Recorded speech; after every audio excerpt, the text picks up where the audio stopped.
तो investing science the most comprehensive fundamental series के session 4 में आपका स्वागत है। सबसे पहले happy republic day to all of you. गणतंत्र दिवस के हार्दिक शुभकामनाएं आप सभी लोगों को। तो इस सेशन में ना मेरा बहुत ही सिंपल गोल है कि मुझे आपके मुंह से माइंड ब्लोइंग ये शब्द निकलवाना है इस पूरे सेशन के अंत तक, क्योंकि this entire session is dedicated towards advance investing concepts, जहां पे हम टोटल 6 क्रूशियल कंसेप्ट्स को डिटेल में समझेंगे। पहला है ट्रिपल सी और नेगेटिव वर्किंग कैपिटल का लॉजिक। इसके रिलेटेड हम स्क्रीनर्स भी बनाना सीखेंगे एंड ऐसे कंपनीज को कैसे इंटरप्रेट करना है that have negative working capital and how that can be beneficial in our investing journey, which we will discuss in this particular section. Second, spotting dark side of ratios. कोई भी ratio हो, interest coverage ratio अगर ऊपर बढ़ रहा है तो वो अच्छे कारण की वजह से ऊपर जा रहा है या कोई बुरा कारण उसे इन्फ्लेट कर रहा है। तो इन कुछ रेशियोज ना अच्छे दिखते हैं लॉसेस के कारण। तो पिछले सेशन में हमने रेशियो एनालिसिस तो देखी थी, बट मैंने ये चीज नहीं बताई। सो this is little bit advance, तो ये हम सेकेंड सेक्शन में कवर करेंगे। थर्ड है हमारा डू पॉइंट एनालिसिस। यहाँ पे हम कुछ क्रूशियल मैट्रिक्स को तोड़ तोड़ के समझेंगे कि कुछ मैट्रिक्स कैसे बने हैं, अंडरलाइंग फैक्टर्स क्या है, कौन सी चीजें उन्हें ड्राइव करती है एंड कैसे हम उन्हें एंटिसिपेट करें कुछ हद तक, वो भी आपको यहाँ पे समझ में आएगा। फोर्थ है back and story of ROCE। बहुत ही इंपॉर्टेंट रहेगा ये। वर्किंग कैपिटल इफिशियंसी किस तरीके से लिंक्ड है ROCE के साथ और कैसे कौन से ड्राइवर्स ROCE को मूव करती है, ये हम समझेंगे यहाँ पे। Fifth, incremental return ratios. काफी अंडररेटेड कंसेप्ट है बट बहुत ही ज्यादा इंपॉर्टेंट है कि किस तरीके से हम ROIE, ROICE ये कैसे हमें इंटरप्रेट करना है एंड कैसे हमें बेनिफिट करा सकते हैं। सिक्स्थ है कॉमन सेंस फोरकास्टिंग, सबसे ज्यादा स्पेशल सेक्शन इस वीडियो का, जहां पे हम कुछ क्रूशियल रेशियोज होते हैं जिनकी मदद से हम फ्यूचर रेवेन्यू पोटेंशियल जान सकते हैं किसी भी मैन्युफैक्चरिंग कंपनी का, फिर अर्निंग्स का रेंज भी निकाल सकते हैं। तो फ्यूचर में क्या रेवेन्यू हो सकता है, क्या अर्निंग्स हो सकते हैं, फ्यूचर में कौन सा रेशियो किस तरीके से ऊपर बढ़ सकता है, ये सारी चीजें हम कॉमन सेंस वाइज फोरकास्टिंग करके समझेंगे। तो आई होप कि ये वीडियो आपको बहुत वैल्यूएबल लगेगी एंड चलिए सीधे शुरू करते हैं क्योंकि बहुत काम करना है। तो चलिए शुरू करते हैं इस मजेदार सेशन से, जो कि है हमारा एडवांस इन्वेस्टिंग कंसेप्ट्स। पिछले वाले सेशन से अगर देखें ना, फुल वैल्यू एडिशन पैकेज होने वाला है। और चलिए सीधे शुरू करते हैं अभी। तो पहला जो कंसेप्ट है वो CCC का है। तो पहले तो आपको एक कहानी समझनी पड़ेगी, और इस कहानी में आप हो एक बिजनेसमैन, आप कार मैन्युफैक्चर कर रहे हो लेट्स से, एंड यहाँ पे जो है ना ये बिजनेस का टाइमलाइन है। तो आप हो यहाँ पे बिजनेसमैन, तो यहाँ पे आप कार मैन्युफैक्चर कर रहे हो, राइट। हमारा प्रोडक्ट है कार। तो कार मैन्युफैक्चर करने के लिए आपको कुछ रॉ मटेरियल्स चाहिए, और ये रॉ मटेरियल्स आप बाय करोगे अपने क्रेडिटर भैया से, जो कि आपको लेट से 20 डेज का छूट देता है, क्रेडिट पीरियड ऑफर करता है कि आप 20 दिन के बाद मुझे पे कर सकते हो। तो इस दिन पे क्या आपका कैश गया है, क्या नहीं गया है, पेएबल्स क्रिएट हो गया, लायबिलिटी क्रिएट हो गया, मुझे 20 दिन के बाद पे करना है इस क्रेडिटर भाई साहब को। और इस रॉ मटेरियल से जो मेरा फाइनल कार बनता है, इन्वेंट्री जो मेरी कार है, राइट, और इसी दिन में बेचता हूं। तो ये जो पीरियड है रॉ मटेरियल से इन्वेंट्री बनाने का और बेचने का, इसको हम बोलते हैं इन्वेंट्री डेज। पिछले सेशन में कवर किया था, राइट। तो इन्वेंट्री बनाने से लेके बेचने तक मुझे इतना समय लग रहा है, लेट्स से मुझे यहाँ पे समय लग रहा है 30 डेज का टोटल रॉ मटेरियल्स को कार में कन्वर्ट करने के लिए। तो यहाँ पे सेल हो गई, और मैंने सेल जो की है वो भी उधार पे की है, तो कस्टमर भी मुझे बाद में ही देगा पे, राइट। जैसे मैंने सप्लायर से क्रेडिट पे उधार पे सामान लिया, वैसे ही मैंने क्रेडिट पे कार को बेच दिया, और कस्टमर मुझे लेट से देगा पैसा 20 डेज के बाद, राइट। मैंने क्रेडिट पीरियड यहाँ पे ऑफर की है 20 डेज की अपने कस्टमर्स को भी। तो फिर ये डेटर वाला भाई साहब जिससे मुझे पैसे मिलने हैं, ये मिलेंगे यहाँ पे 20 डेज के बाद, राइट। और ये पीरियड क्या हो गया, ये पीरियड हो गया डेटर डेज, मतलब कितना वक्त लगता है आपको अपना पैसा कलेक्ट करने के लिए। और इन्वेंट्री डेज मतलब रॉ मटेरियल को इन्वेंट्री बनाने से लेके बेचने तक कितना समय लगता है, वो इन्वेंट्री डेज बोलता है। बट यहाँ पे ध्यान रखना, यहाँ पे हमने क्रेडिटर से रॉ मटेरियल जो खरीदा था उसको तो पे करना है ना, तो पे यहाँ पे हमने कर दिया, लेट से 20 डेज के बाद ही हमें पे करना था। तो यहाँ पे हमें पे करना पड़ा कैश, और यहाँ पे फर्स्ट टाइम हमारा कैश आउटफ्लो हुआ। नाउ यहाँ पे बी केयरफुल, यहाँ पे ध्यान से सुनिए। यहाँ पे आपका कैश आउटफ्लो हुआ था, तो यहां से लेके जब आपका पहली बार इन्वेस्टमेंट हुआ रॉ मटेरियल्स में, राइट, रॉ मटेरियल्स तो यहाँ पे ही लिया था आपने, बट आपको क्रेडिट पीरियड मिला था 20 दिन का, तो 20 दिन के बाद आपने पेमेंट किया जैसे बोला था, और इस दिन पे आपका बिजनेस करके कैश आता है। तो ये जो कैश टू कैश मूवमेंट है, ये जो पहली बार कैश गया है और फिर जो मेरे धंधा करके जो मेरा कैश आया है डेटर से, अपने बिजनेस ऑपरेशन से, ये बोलता है कि मेरा कैश कन्वर्जन साइकिल क्या है, कितना वक्त लगता है मुझे अपना कैश को वापस लेने में, पूरा धंधा करने के बाद कितने वक्त के लिए मेरा कैश ब्लॉक है, ये होता है कैश कन्वर्जन साइकिल। आई बात समझ में? तो यहाँ पे अगर इसको सिंपली कैलकुलेट करना है, इसका फॉर्मूला अभी आप खुद बता दोगे कि, और ये क्यों इंपॉर्टेंट है ना, अभी पता चलेगा आपको। तो पहली चीज हमने क्या देखी, इन्वेंट्री डेज, राइट, कि कितने दिन में हम हमारी गाड़ी को बनाते हैं रॉ मटेरियल से, फिर उसके बाद बेचने के बाद कितने दिनों के बाद हम कलेक्ट करते हैं हमारा पैसा डेटर से, और कितने दिनों में हमें पे करना पड़ता है हमारे सप्लायर को, वो पेएबल डेज। जब आप इनको इन्वेंट्री डेज की, इन्वेंट्री में कितना दिन मेरा पैसा अटका हुआ है, फिर डेटर्स में कितना दिन के लिए मेरा पैसा अटका हुआ है, फिर माइनस पेएबल डेज जब करूंगा तो मुझे सीसीसी मिलेगा, जो कि मुझे बोल रहा है कि मेरा कैश कितनों दिनों के लिए ब्लॉक रह रहा है, कितने दिनों के लिए मेरा कैश ब्लॉक है। तो अभी एज अ बिजनेसमैन आप बताओ कि आपको ये इन्वेंट्री डेज ये कम चाहिए या ज्यादा चाहिए?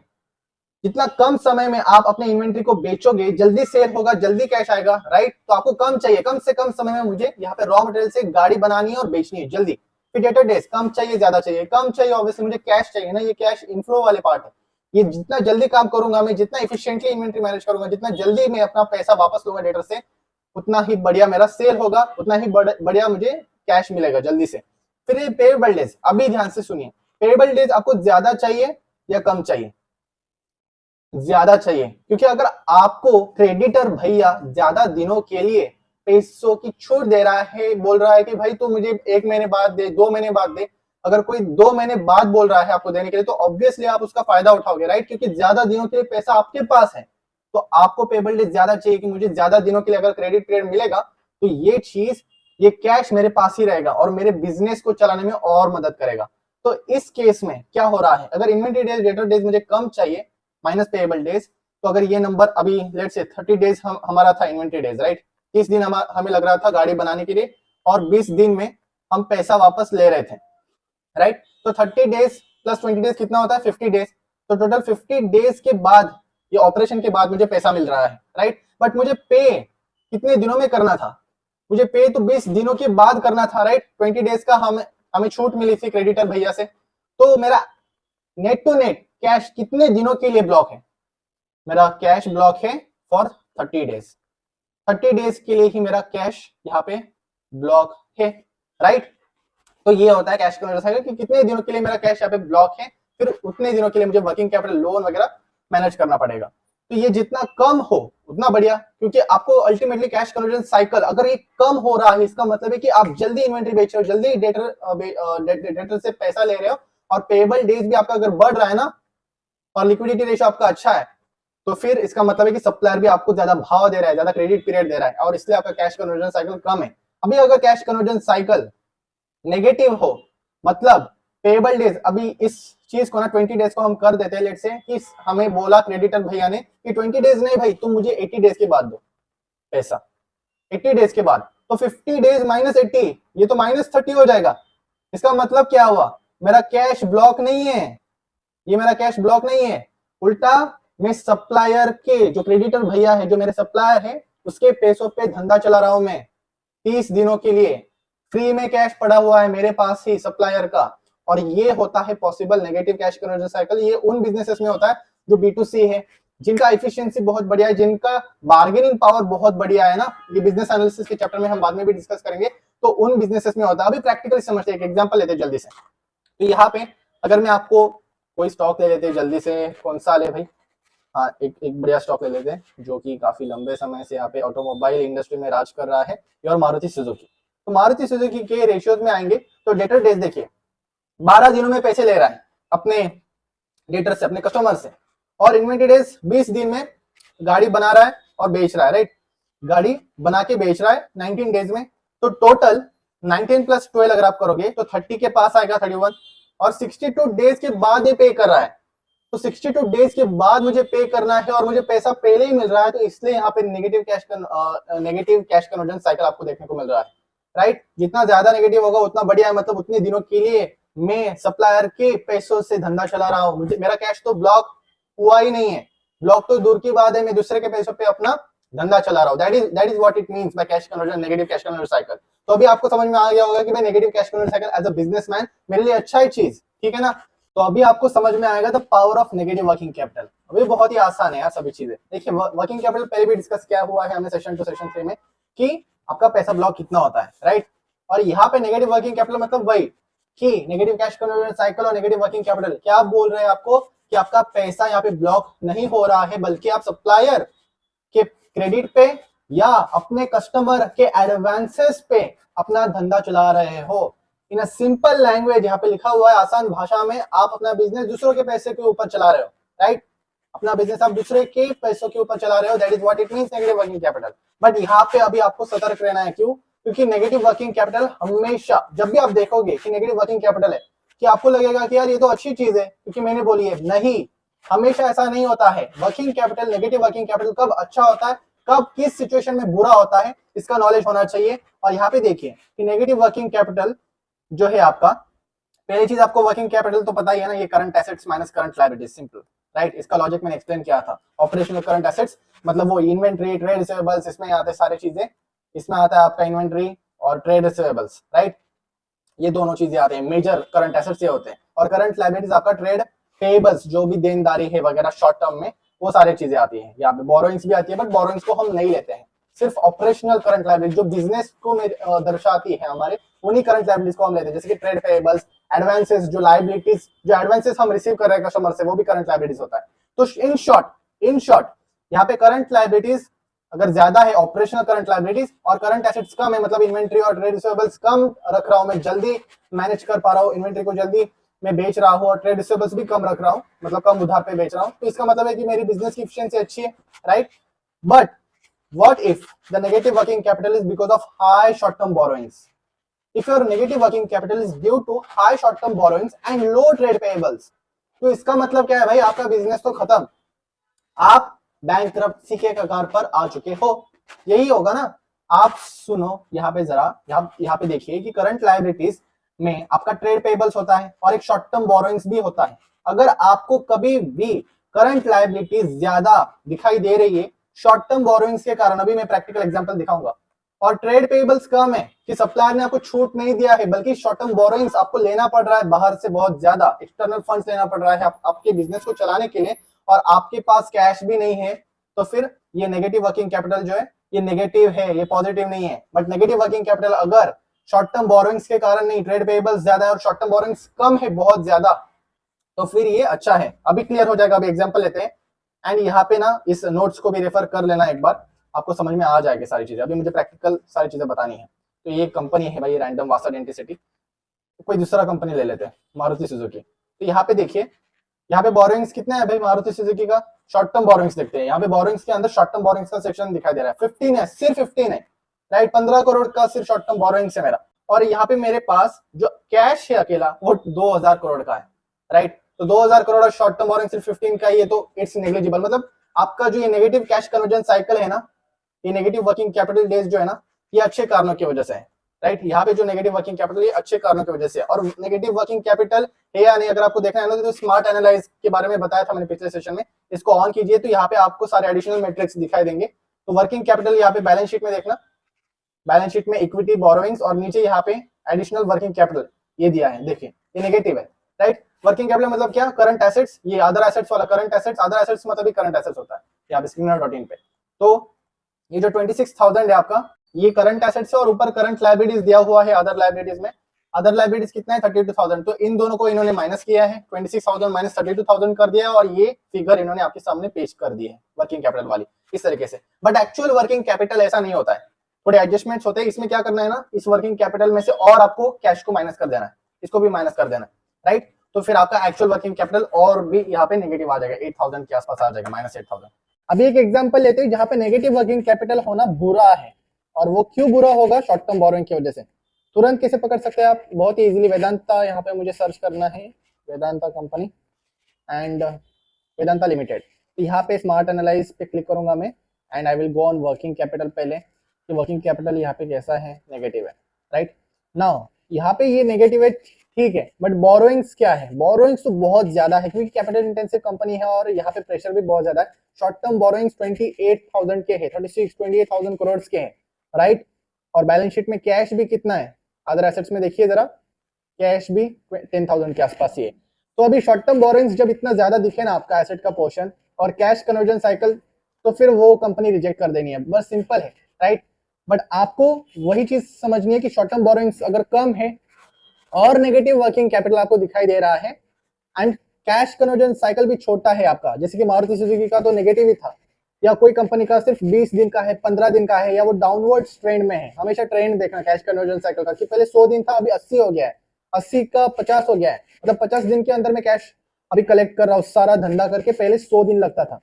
तो ट्रेंड देख के भी आप जज कर सकते हो। तो आ जाते हैं नोट्स के ऊपर, आपको एग्जांपल समझ में आ गया, Maruti Suzuki was a great example of negative working capital, कि वहां पे शॉर्ट टर्म बोरोइंग्स कम था, कैश कन्वर्जन साइकिल भी नेगेटिव था, तो वो नेगेटिव वर्किंग कैपिटल जस्टिफाइबल था, कि अच्छे कारण की वजह से वो नेगेटिव वर्किंग कैपिटल है। बट अगर negative working capital short term borrowings की वजह से है, then that is the problem. अभी नेगेटिव वर्किंग कैपिटल किन किन सिचुएशंस में अच्छा होगा वो तो हमने डिस्कस कर लिया, कि शॉर्ट टर्म बोरोइंग्स कम होनी चाहिए, sufficient cash and cash equivalence होनी चाहिए बैलेंस शीट में, सबसे इंपॉर्टेंट चीज ट्रेड पेएबल्स ज्यादा होने चाहिए कंपैरेटिव टू ट्रेड रिसीवेबल्स, और लिक्विडिटी रेशियोज अच्छे होने चाहिए, और शॉर्ट रहना चाहिए कैश कन्वर्जन साइकिल, जो कि अभी हमने देखा। अभी बहुत सारे एग्जांपल्स देखने प्रैक्टिकल चीजें। नेगेटिव वर्किंग कैपिटल किन किन इंडस्ट्रीज में कॉमन रहता है, आपके रिटेल हो गया, एफएमसीजी हो गया, नेस्ले वगैरह, राइट। अगर आपको कभी भी नेगेटिव वर्किंग कैपिटल का स्क्रीन चलाना हो ना, तो मैं यहाँ पे प्रैक्टिकली समझाता हूँ आपको। वर्किंग कैपिटल के को रिप्लेस करके आप कैश कन्वर्जन साइकिल का स्क्रीनर लगाओ हमेशा।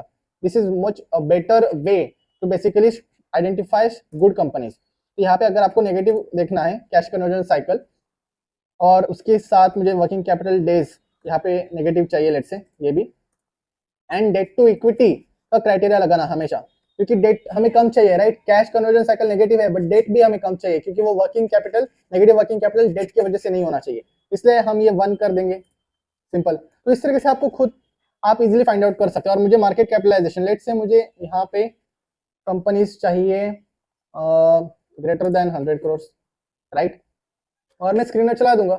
यहाँ से पहले ही नाम नेस्ले का है, देखा आपने कैसे नाम आ रहे हैं, नेस्ले, एपीएल, अपोलो ट्यूब्स, ऐसे कंपनीज आएंगे जिनका ब्रांड एस्टैब्लिश हो चुका है, इसलिए तो उनका नेगेटिव कैश कन्वर्जन साइकिल चल रहा है, राइट। अगर कोई स्मॉल कैप सेगमेंट में स्मॉल कैप कंपनी ऐसा कुछ दिखा रही है, तो वो इंटरेस्टिंग स्पेस रहेगा मेरे लिए, क्योंकि ऐसा क्या कर रही है कंपनी स्मॉल कैप होके, जो इसको नेगेटिव कैश कन्वर्जन साइकिल मिल रहा है, या कैश कन्वर्जन साइकिल पॉजिटिव भी अगर हो तो वो डाउनवर्ड ट्रेंड में जा रहा है, तो भी मैं इंटरेस्टेड हूँ। तो यहाँ पे नेस्ले क्या कर रहा है, देखिए, डेटा डेज 4 दिन में ही पैसा कलेक्ट करता है, 83 डेज का इन्वेंट्री डेज है, मैगी बनाने के लिए इतना, मतलब फूड प्रोडक्ट बनाने के लिए इतना वक्त लगता है बेचने के लिए, एंड फिर 112 डेज के बाद ये पैसा देते हैं, राइट। 120 डेज के बाद ये पैसा दे रहे हैं, इसलिए इनका कैश कन्वर्जन साइकिल नेगेटिव है, और शॉर्ट टर्म बोरोइंग्स तो रहेगा ही नहीं obviously. So this is a good example, नाम से पता चलता है। और यहाँ पे हॉस्पिटल के कंपनीज आ रहे हैं, होटल्स के कंपनीज आ रहे हैं, राइट, इमेजिका वगैरह, तो सारे most of the times B2C companies यहाँ पे ज्यादा आते हैं। अभी ये तो समझ में आ गया ना, स्क्रीन कैसे चलाना है वगैरह सब कुछ मैं बता रहा हूँ स्टेप बाय स्टेप। अभी मेन क्या करना है, अभी स्क्रीनर दिखाऊंगा, मेन वाला स्क्रीनर मुझे दिखाना है कि मैं कौन सा यूज करता हूँ और क्यों ऐसा यूज करता हूँ। The screener show, let's start, अभी मजा आएगा। अभी देखिए, हमने समझा कि negative working capital, negative cash conversion cycle का लॉजिक क्या है, अच्छा है कब और कब बुरा है वो भी समझ लिया हमने। स्क्रीनर जो ये है ना, ये स्क्रीनर अभी सीधे में लेके चलता हूँ आपको।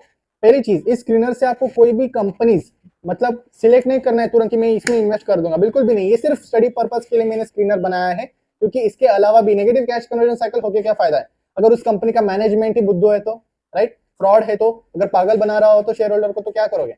तो मैनेजमेंट एनालिसिस, वैल्यूएशंस कैसे कंपनी के, P100 140 चल रहा है, कुछ भी चल रहा है और ग्रोथ नहीं है कंपनी में, तो ऐसे कंपनी में इन्वेस्ट करोगे नहीं। तो बाकी की चीजें भी देखना है ना, तो ये सिर्फ एक पैरामीटर है आपका कैश कन्वर्जन साइकिल, बस एक पैरामीटर, राइट। तो इसको डीप में समझना है तो ये स्क्रीनर का उपयोग कर सकते हो आप, जिससे हमें समझ में आएगा कि एक कंपनी का ऑपरेशनल एफिशिएंसी कैसी है। तो ये स्क्रीनर है cash conversion cycle less than 35। मुझे यहाँ पे क्या चाहिए ना, डेट कम चाहिए, कैश कन्वर्जन साइकिल कम चाहिए यहाँ पे, राइट, 30 से कम चाहिए, या वर्किंग कैपिटल डेज भी कम चाहिए मुझे 3 साल से पहले। पॉजिटिव होगा तो भी फर्कत नहीं है, बट वो वर्किंग कैपिटल डेज 100 भी हो तो भी चलेगा, बट 100 से 80 हो रहा है क्या, 80 से 50 हो रहा है क्या, कम अगर हो रहा है, I am interested in it, अगर फिर मैं बाकी की चीजें देखूंगा। और सेल्स ग्रोथ भी चाहिए मुझे। तो यहाँ पे कुछ इंटरेस्टिंग कंपनीज आ रहे हैं, blue payable, network people, and कुछ कुछ स्ट्रॉन्ग कंपनीज है बहुत सारे। तो ये इनको मुझे स्टडी करना है। और एपीएल अपोलो ट्यूब्स को मैंने स्टडी किया था बहुत पहले इस स्क्रीनर से। एरोफ्लेक्स इंडस्ट्रीज है जिनका कैश कन्वर्जन साइकिल कम हो रहा है। एपीएल अपोलो ट्यूब्स का तो अगर आप देखोगे ना तो बहुत ही इंटरेस्टिंग है। अगर आपको कोई भी चीज दिखती है ना, कि यहाँ पे देखिए डेटर डेज, मार्च 2020 कोविड के पहले 23 डेज में ये कस्टमर से पैसा उठाते थे, राइट, लेते थे वापस, 23 डेज के बाद कलेक्ट करते थे। उसके बाद 1 साल के बाद ऐसा क्या हुआ कि 6 दिनों में ही और फिर 3 दिनों में ही ये पैसा कलेक्ट कर रहे इतना जल्दी। तो आपको तुरंत कॉन कॉल्स पढ़ने उस कंपनी के कि क्या हुआ, ऐसा क्या हुआ। मैंने पढ़ा उस 2021 में गया मैं यहाँ पे नीचे और कॉन कॉल्स पढ़ के देखे और समझ में आया कि कंपनी का जो सेलिंग चैनल का मॉडल था, उन्होंने cash to carry basically model change कर दिया कि उधार पे नहीं बेचेंगे, कैश में ही बेचेंगे। उसके कारण उनका सारा कैश कन्वर्जन साइकिल जो है, जो 24 डेज के लिए इनका पैसा ब्लॉक रहता था, अभी वो पैसा ब्लॉक ही नहीं रहता है। So that is how you have to research, right. कौन कॉल कैसे पढ़ना है वगैरह वो बिजनेस एनालिसिस के चैप्टर में आएगा, अभी हम फाइनेंशियल एनालिसिस के चैप्टर पे ही, राइट। तो ये ऑपरेशनल एफिशिएंसी बहुत सारे कंपनीज आप स्टडी कर सकते हो, स्क्रीनर को स्टडी कीजिए। इस पे मैं एक सेपरेट वीडियो या कुछ और डेडिकेटेड पोस्ट कर दूंगा। तो ये हो गया, ये चीज समझ में आ गई आपको, स्क्रीनर भी समझ में आ गया, बढ़िया। अभी आते हैं हमारे नेक्स्ट कंसेप्ट के ऊपर। अभी यहाँ से बहुत ज्यादा थोड़ा डिफिकल्ट होगा आपको समझने के लिए, बट कुछ नहीं, समझ जाओगे। रेशियो एनालिसिस किया था हमने पिछले सेशन में, बट मैंने आपको ये नहीं बताया interest coverage ratio. Let's say जल्दी से एग्जांपल लेते हैं, एरोफ्लेक्स इंडस्ट्रीज का, तिजोरी फाइनेंस पे गए हम, रेशियो एनालिसिस में यहाँ से करता हूँ। तो यहाँ पे फाइनेंशियल्स में गया, रेशियोज में गया, एंड यहाँ पे देखिए क्विक रेशियो, लिक्विडिटी रेशियो है, interest coverage ratio. Let's say ये इंटरेस्ट कवरेज रेशियो जो है ना, ये देखिए 11 से 22 हो गया है भाई, समझ रहे हो आप जरा। इंटरेस्ट कवरेज रेशियो क्या होता है, रिपीट नहीं करूंगा मैं। 11 से 22.74 हुआ है, मतलब इतना ऑपरेटिंग प्रॉफिट है मेरा, इतने गुना 22 टाइम्स का ऑपरेटिंग प्रॉफिट है मेरा कंपेयर टू इंटरेस्ट एक्सपेंस की। 22 ईयर्स का मैं इंटरेस्ट एक्सपेंस पे कर सकता हूँ 1 साल के ऑपरेटिंग प्रॉफिट से। तो ये जो इंक्रीज हुआ है, लेट्स से ये अच्छा ही है, बट अगर ये जो इंक्रीमेंट हुआ है 11 से 22.74, ये जो डबल का जंप हुआ है इस रेशियो में, अगर ये बुरे कारण की वजह से हुआ हो तो एक रिटेलर को कैसे समझ में आएगा, उससे तो लगेगा कि यार ये तो बढ़ते ही जा रहा है, इतना अच्छा है, चलो मैं इन्वेस्ट कर देता हूँ। ऐसा नहीं होता है। यू हैव टू सी कि ये रेशियो किस कारण बढ़ रहा है, और ये भी बताया था किससे देखना होता है, मैं अभी रिपीट भी करूंगा फिर से। तो यहाँ पे मैं क्या बोल रहा हूँ ना, कि कोई रेशियो अगर इंक्रीज हो रहा है, फिक्स एसेट टर्नओवर भी इंक्रीज हो रहा है, और अगर ये इंक्रीज बुरे कारण की वजह से हो रहा है या सच में अच्छे कारण की वजह से हो रहा है, इसका पता हमें करना है। ये हमारी जिम्मेदारी है कि we should know that why one ratio is increasing. Is it increasing due to a bad reason or is it increasing due to a really good reason? तो वो कैसे पता करते हैं, एक बहुत ही सिंपल ट्रिक है, मतलब एक कॉमन सेंस है। देखिए एक रेशियो मतलब क्या होता है भाई, एक रेशियो मतलब ए बाय बी, राइट, डिवीजन ही तो होता है। तो यहाँ पे मैंने क्या किया, एक इंटरेस्ट कवरेज रेशियो है, लेट्स सी। तो यहाँ पे इंटरेस्ट कवरेज रेशियो मतलब क्या होता है, ऑपरेटिंग प्रॉफिट में कितना कमा रहा हो, एबिट कितना कमा रहा हो, और इंटरेस्ट एक्सपेंस के कंपैरेटिवली कितना कमा रहा हो। तो यहाँ पे अच्छी चीज क्या है बताइए जल्दी। अर्निंग्स अच्छी चीज है बिजनेस के लिए, आपको अर्निंग्स चाहिए। अभी इन्वेस्टर के नजरिए से देखें, हमें क्या चाहिए, एबिट ज्यादा चाहिए, राइट, इंटरेस्ट एक्सपेंस स्टेबल चाहिए। अगर बाय चांस ये रेशियो अगर बड़ा हो इंटरेस्ट एक्सपेंस के कम होने से, और एबिट वहां के वहां ही है, या ज्यादा इंक्रीमेंट नहीं हुआ है, बट इंटरेस्ट एक्सपेंस यहाँ पे कम हुआ है बहुत ज्यादा, राइट, और इंटरेस्ट कवरेज रेशियो अभी बढ़ के दिखेगा ना। ऑब्वियसली देखिए आपका जो ये ए बाय बी है, आपका एक रेशियो न्यूमरेटर की वजह से बढ़ सकता है, ये न्यूमरेटर है, या तो उसका डिनोमिनेटर में जो फिगर है वो कम होने से ये रेशियो पूरा बढ़ सकता है। ये तो कॉमन सेंस है, मैथ्स है। नाउ मैं यहाँ पे क्या कहना चाह रहा हूँ, अगर मैं यहाँ पे जरा सोचिए, आपने मेरे कंपनी में इन्वेस्ट किया है, राइट, और मैं हूँ बदमाश। यहाँ पे मैंने क्या किया ना, अर्निंग्स मैंने दिखाई है, अपना जेन्युइन अर्निंग है। लेट्स से मेरा अर्निंग्स है यहाँ पे 400 करोड़ का एबिट है मेरा, इतना कमा रहा हूँ मैं ऑपरेटिंग लेवल पे, और मेरा साल भर का इंटरेस्ट एक्सपेंस जो है वो है 100 करोड़ का। ये जेन्युइन 100 करोड़ का मेरा इंटरेस्ट एक्सपेंस है, मुझे बैंक को देना है इतना पैसा हर साल इंटरेस्ट के तौर पे। नाउ मैं क्या करता हूँ ना, आपने ये चीज देखा मेरा, और मेरा इंटरेस्ट कवरेज रेशियो एक्चुअल में बनना चाहिए 4, ऑब्वियसली 4 टाइम्स का कमा रहा हूँ ना मैं, इंटरेस्ट को कवर कितना मिल रहा है, 4 टाइम्स का मिल रहा है। बट यहाँ पे मैं क्या करता हूँ ना, ये 100 करोड़ का एक्चुअल में इंटरेस्ट एक्सपेंस है मेरा, मैं क्या करता हूँ ना, मैं जानबूझ के सिर्फ एक्सपेंस अपना दिखाऊंगा 50 करोड़ का ही, ओनली 50 करोड़, आधा दिखा ही नहीं, मैंने बाकी का जो 50 करोड़ है उसको कैपिटलाइज कर दिया, इसको दिखाया नहीं, कैपिटलाइज कर दिया, एसेट में दिखा दिया, कैपिटलाइजेशन सेशन 1 में डिस्कस किया हुआ है। तो मैंने यहाँ पे क्या किया, इंटरेस्ट एक्सपेंस को कम दिखाया जानबूझ के। क्या होगा, ये तो आधा हो गया पूरा, और इंटरेस्ट कवरेज रेशियो कितना दिखेगा आपको, 8 टाइम्स का दिखेगा, लिटरली डबल दिखेगा। और आपको लगेगा यार इसका पहले 4 था और अभी 8 हो गया अगले साल, ये तो बहुत ही बढ़िया धंधा कर रहा है। बट अगर आप डीप में देखोगे कि भाई नोट्स टू अकाउंट्स में कि भाई इसका इंटरेस्ट इसने कैपिटलाइज किया है, कम किया है, बट इसका अर्निंग्स जो है उतना का उतना ही है, तो ये इंटरेस्ट कवरेज रेशियो जो बड़ा है ना, ये बैड रीजन की वजह से बड़ा है। It is not something that I want the interest coverage ratio to be increasing because of a good fundamental change in a business, right. Return on assets, तो ऐसा होता है, कैपिटलाइज करती है कंपनी, अननेसेसरी एक्सपेंसेस को capitalise करके expenses को कम दिखाती है, और अपने प्रॉफिट्स तो अपने आप, ये जो रेशियोज है ये तो अच्छे ही दिखेंगे। तो इसलिए हमें देखना होता है, ये कैसे देखना है वो अभी बताऊंगा मैं। रिटर्न ऑन एसेट्स जो है, आरओए, मतलब एसेट के ऊपर कितना रिटर्न कमा रहा हो यार। तो क्या करूंगा, यहाँ पे जब भी आपको कोई भी रेशियो को देखना है ना कि ये अच्छे कारण की वजह से बढ़ रहा है या नहीं, तो पहले चीज न्यूमरेटर, जो अच्छा चीज है वो बढ़ रहा है क्या, वो बढ़ने के कारण रेशियो पर गया है क्या, अगर हुआ है तो भाई अच्छा चीज है, फिर अच्छा चीज है। बट एसेट यहाँ पे गिर गया, एसेट राइट ऑफ हो रहा है, गुडविल था बहुत ज्यादा बैलेंस शीट में और वो राइट ऑफ कर दिया मैंने, और इसके कारण एसेट कम हो गया मेरा एकदम धड़ाम से नीचे, प्रॉफिट उतना का उतना ही था और ये रेशियो बढ़ गया। तो एसेट के कम होने से ये रेशियो बढ़ रहा है, तो भाई that is not for me. फिर टर्नओवर रेशियोज मतलब वही चीज कि यहाँ पे भी क्या होता है कि कितना सेल्स कमा पा रहा हूं मैं अपने इन्वेंट्री के ऊपर, राइट। इन्वेंट्री कितना जल्दी में बेच पा रहा हूं, तो यहाँ पे अगर इन्वेंट्री में जल्दी बेच, लेट्स से इन्वेंट्री में डिस्काउंट दे के बेच रहा हूँ, यहाँ पे बहुत डिस्काउंट दे के बेच रहा हूँ, इन्वेंट्री लॉस हो रहा है मुझे, तो ऑब्वियसली ये रेशियो फिर से क्या होगा, इन्फ्लेट होगा, क्योंकि सेल्स तो बढ़ेगी नहीं उतनी, इन्वेंट्री तो कम हो गया है बहुत ज्यादा। आपको लगेगा यार ये जल्दी बेच रहा है इन्वेंट्री, यार जल्दी बेच रहा है, कैसे बेच रहा है, डिस्काउंट दे के बेच रहा है, तो ऐसे तो मैं फ्री में बेच के कुछ भी दिखा दूंगा, राइट। तो रेशियो किस कारण बढ़ रहा है, अगर डिनोमिनेटर घट रहा है और ऊपर जो अच्छी वाली चीज है वो नहीं बढ़ रही है, तो फिर वो रेशियो बढ़ने का कोई सेंस नहीं बनता, as simple as that. So you have to be very intelligent now. अभी आपको समझ में आ गया ना कि रेशियो अच्छे कारणों की वजह से बढ़ा है या बुरे कारणों की वजह से बढ़ा है, कैसे देखना है, उसे कैसे करना है, वो समझ में आ गया आपको कि आपको सिंपली चेक करना है कि डिनोमिनेटर की वजह से ये बढ़ रहा है या न्यूमरेटर की वजह से ये बढ़ रहा है, कौन सी अच्छी चीज है कौन सी बुरी चीज है, वो आपको आइडेंटिफाई करना है।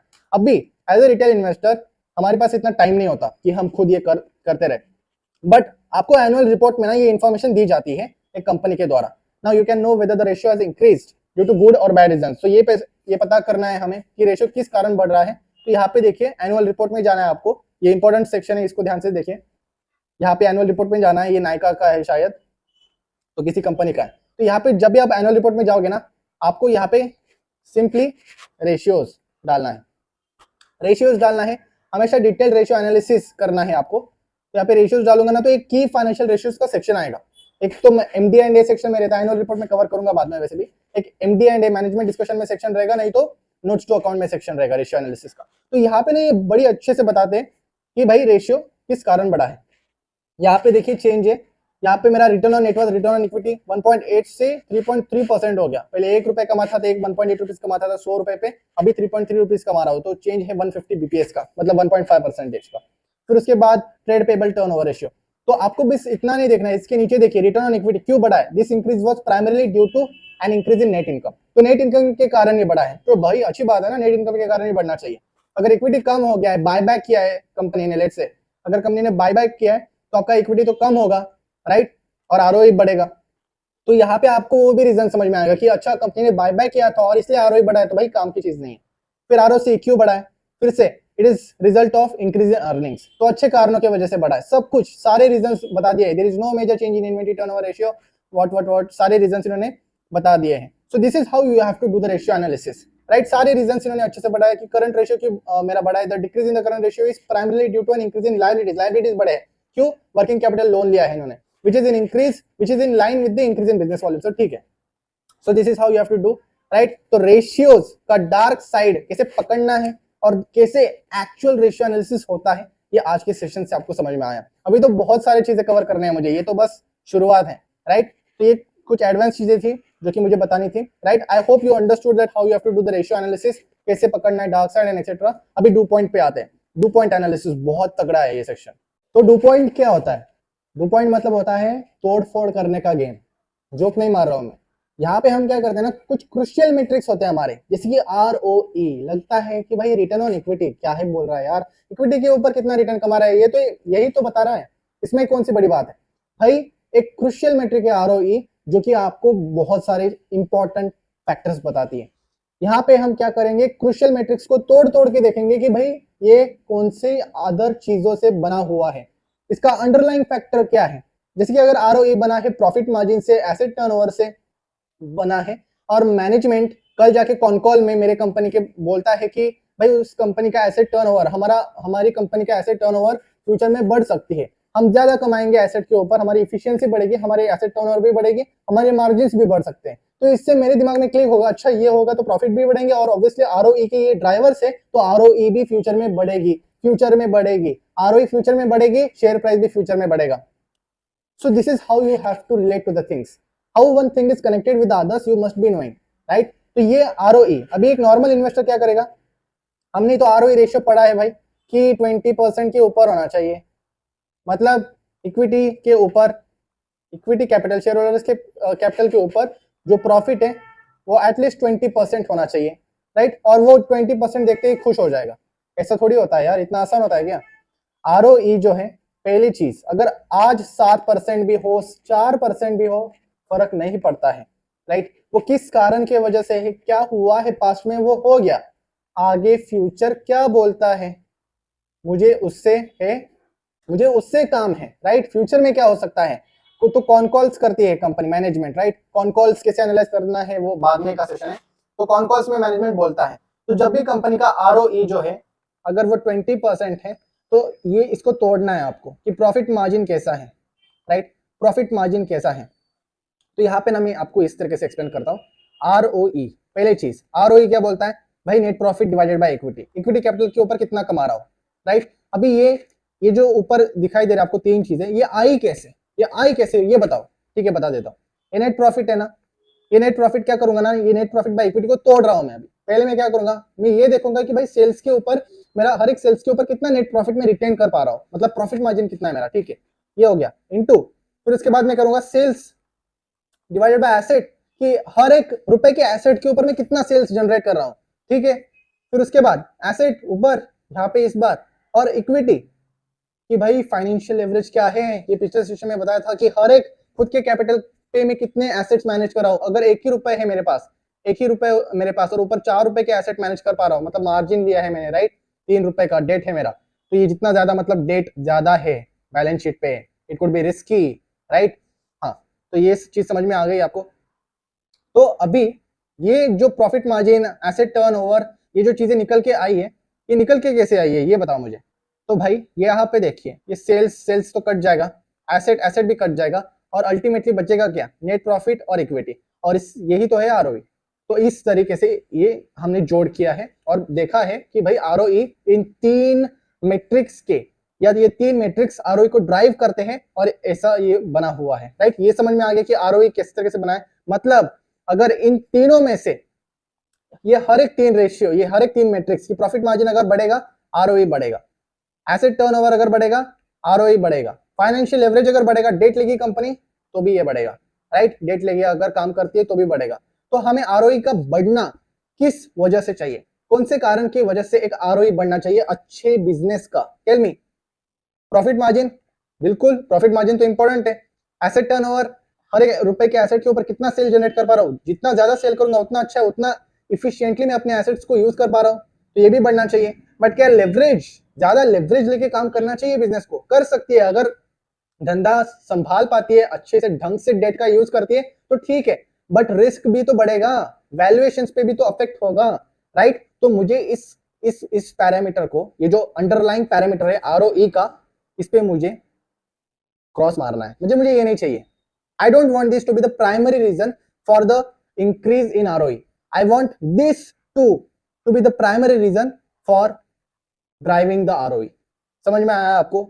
बस अभी प्रैक्टिकली समझते हैं, बहुत हो गया थ्योरी का खेल, अभी प्रैक्टिकल गाइड आपको देता हूं, 1 मिनट। तो इस एग्जांपल पे चलते हैं, ये सारे नोट्स आपको मिल जाएंगे ऑब्वियसली टेलीग्राम पे। तो यहाँ पे ना रेशियोज में फिर से तिजोरी फाइनेंस पे आ गया हूं मैं, और यहाँ पे इन्होंने डू पॉइंट का भी एक सेक्शन दिया हुआ है, राइट, बढ़िया है ये वेबसाइट एक्चुअली। तो यहाँ पे देखिए, यहाँ पे रेशियोज है सारे, और ROE यहाँ पे है। पिछले सेशन में मैंने बताया था कि आपको मैं डिटेल में समझाऊंगा। सो ROE यहाँ पे ऊपर से तो बता रहा है कि 17 है, 19 है।